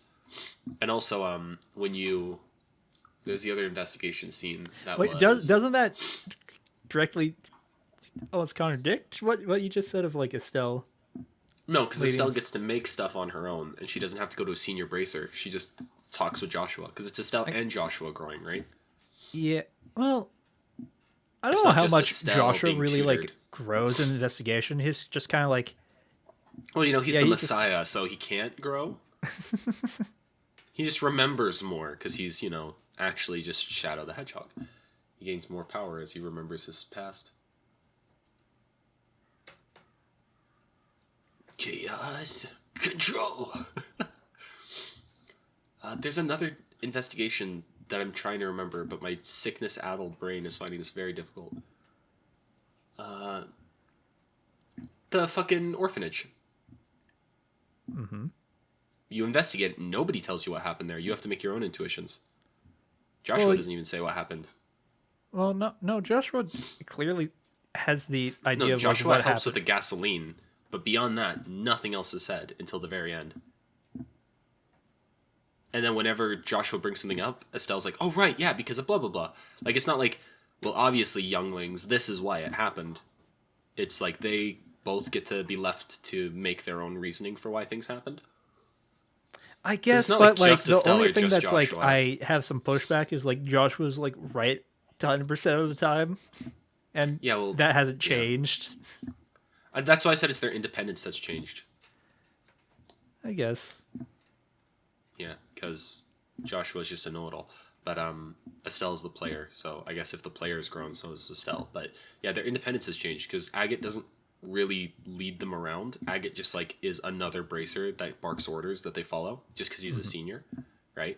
Whereas Charizard was there the entire time. Every single time he was like, "I think we do this," and Charizard's like, "No, we should do this instead because this is a better idea." And they were like, "Okay, yeah, sure." Agate's like, "Do this," and they're like, "But why?" And he's like, "Because I fucking said so." And then he's not there all the time because he's chasing the Black Mask people, right?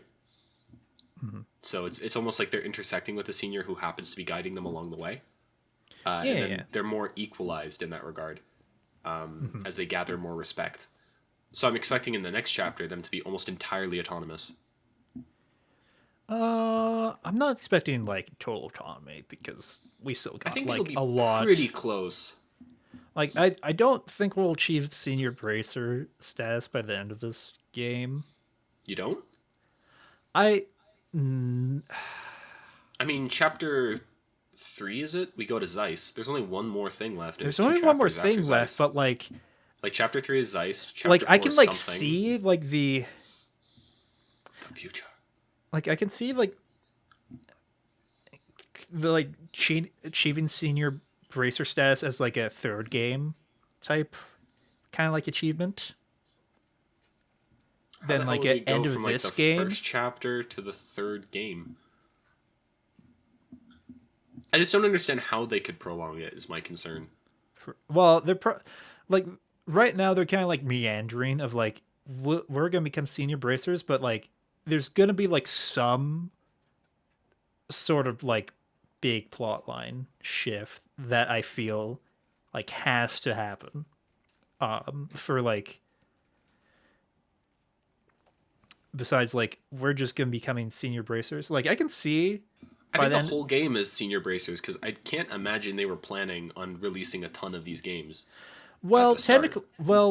technically, this is a sequel in a series, Yeah, but like but it's also standalone. So like, it's like the exploratory one, right? It's the one that you make that's all wholly on its own that works, and you see if the people buy it, and if they buy it, then you go further and you assume more about it. It's like a TV show, right? It's yeah, like your well, first we'll really season, have your to see first with season like is kind of this. like all self-contained, and then Yeah, your because second we have season like you're allowed to build things up for the third season and so on. yeah, we have like the unique thing of like we're starting with like this Zero first thing and knowledge. like this such a big list of things where it's like okay, this is gonna be like a so like it's always like the thing of like okay, is this a self-contained story for like the first game, or did they develop the idea of having like a kind of like almost like a three kind of like story arc thing of like like because like when you think of a traditional like trilogy, you think oh the first game's the beginning, the second one's the middle, and then the third one's the end, and like not all and like not all sequel kind of like trilogies kind of like think of that most of the time because it's like okay we make a movie oh now we want a sequel oh okay let's make it a trilogy because it just fits structurally it fits and I wonder like how what they do with all this because it's already a pretty like long game so overall I'm interested in like how they like structure the senior bracery stuff and like maybe like it definitely feels like we're gonna go on a war arc eventually it is kind of like my Yeah, which is crazy because it's like, and I played like one of the most recent games when we were still poking around this to see if it was worth playing Trails in the first place. And like the modern plotline has something to do with like, oh, there's these kind of machina. That's not what they are called, but I don't remember what they're called. It's like there's this machina and they're invading like the natural lands, and I'm like, the fuck happened between like so we okay airships sure, like Battle Academy sure, fucking what? How do you? yeah it's gonna get wild I'm like every time with I'm this stoked. podcast I'm always excited for more but like every time like it's always like that promise of like things to be more exciting and this chapter was really like man not a lot of exciting stuff happened not even like in terms of world building it was more just kind of like ruminating on like previous stuff that happened like not much new stuff gets introduced in this chapter just more like kind of like a neat location and seeing what the Royal Academy is like story wise like the orphanage is very I you know feel like that can turn into something. that I can swear to God, Clem's gonna show up in the future. or maybe it was just like a just side character or who knows I hope he shows up. That would be a really cool throwback. It's like, oh, it's Clem, and like Estelle's a little older.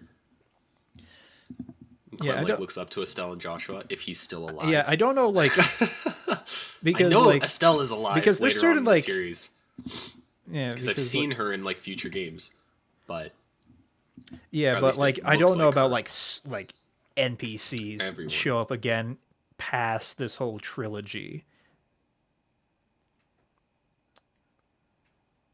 but yeah did you have any other comments about this chapter Uh,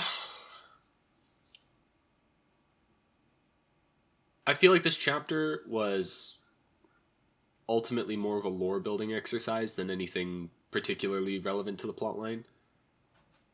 If you think of like the global sum of what it actually contributed to, like, what are we doing? It was literally like a beach episode. It It's introduced yeah, a kind of just like a character. like almost a filler episode, but like Yeah. more. Well, It introduced a character that didn't really have much thought put into her until like later. It had a side quest all related to an orphanage, which compared to what we've been doing feels really low. Like we just like basically solved a global conspiracy, or at least like a liberal conspiracy with the army to defeat the sky pirates or whatever. And then all of a sudden we're just private investigators for some orphanage. And then there was no and like I combat, enjoy so the it's just like, variety in it. I'm glad that yeah, there's variety in it. It's just like it just feels there's kind no of like, stakes right now. yeah, it feels like it developed the characters better. Some ways, in ways I do not like. Estelle and Joshua's romance. But overall, I think it was important to build upon the lore of the world. Especially the propagandic aspect, because I genuinely didn't even think about liberal being potentially like conspiratorial in any way, shape, or form. And now I'm like, you know what? I've got opinions on this government now. I've got opinions on this world. And I feel like the moment that happens in media is the moment where it's like, yes, we hooked them, you know? Like the Yeah, moment you're like, okay, but is it this or that? I think it's the moment where it's like, okay, you're interested now. Right? yeah. It's for me, it's all on world side and less like character writing because not Yeah. none of the characters really were like appealing to me. It's like Every Clem, single one of them is a stereotype. except like Estelle. Yeah, well, Estelle is also a stereotype. She's the hero stereotype, Kind except of like brought the to a kind of fucking like 11. I feel like the way that she's written, she's less like kind of like that stereotype. She reminds me of like the characteristic Western hero, like a bit airheaded, very much so like, ah, la la la la, I'm gonna do good because I can, that kind of a thing. Yeah, I think it's just the Hot-headed. way. Yeah, it's just the way that they do it is pretty good. It's so like down to earth and real. And then everybody around Estelle is kind of like mainly stock. Yeah, like Charizard is one of the ones I still hate because she feels the most out of place to me. She's like, ah, I'm a 22-year-old fucking Gyaru that's hot, and my thing is a whip. And it's like, fucking why? Like, so you went into this war. What did you do? Wear skimpy clothes and use a whip? Like, I don't also I don't huh? think she was also I don't think she was in the war at all either. You know? No, well, she was like 11 at the time. I doubt it. Yeah, I don't know. She said that she was like tutored by Cassius or whatever. She worked with She- Cassius, so Well, and Cassius only became a bracer after like the 100-Year War as well. yeah. Because he was so part of maybe the it was army. different. Either way, she feels the most out of place. I like every other character, especially Oliver. Oh yeah, Oliver is Love very and peace, baby. love and peace, baby. And he's got my favorite skill set. Chloe really felt ham-fisted. I Yeah, actually was I don't not know how to happy seeing feel. her at the start. Like genuinely, when Chloe appeared, I was like, "Ah, fucking another new one that I'm not gonna care about." And then she started doing stuff. I'm like, "Okay, fine. Like you're connected to a bunch of stuff, but I genuinely think if you didn't exist in this chapter, it would be the same." Disagree. I'd say I disagree with like. I'm in like same level of excitement, or like the same level of goodness. I don't think Chloe added anything necessarily. But she that was another important character for it. could have. Well, I guess maybe later, but like, I mean, no, just Jean- she was important like core of like. well, she this called story. the group, and then Jean did the same thing. Well, it's more like You she's could've kind of just like as easily- she's the reason why Estelle and Joshua are doing all these things essentially because Yeah, we but have like did a she kind have of to like be a. part of the team to do that? Not really. She could have just been there and been like, "Hey, you should check out this thing."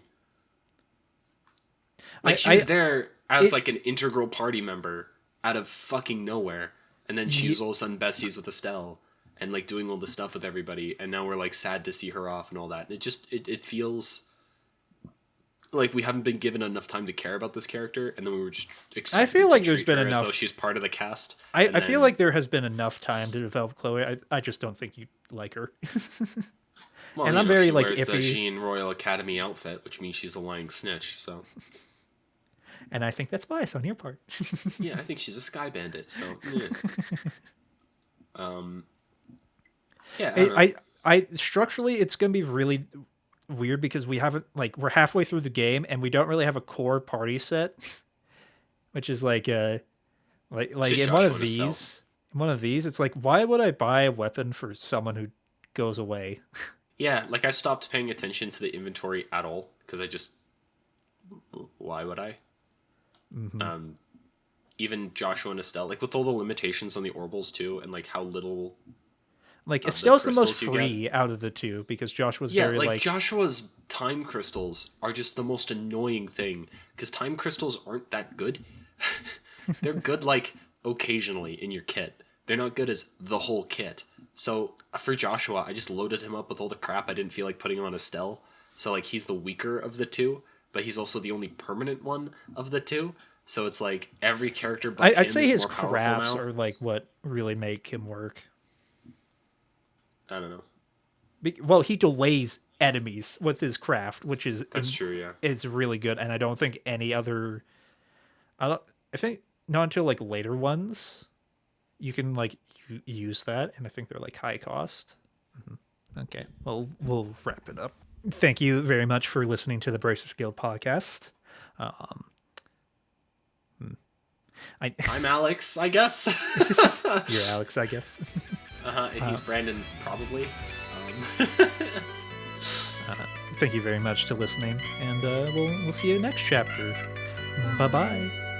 You.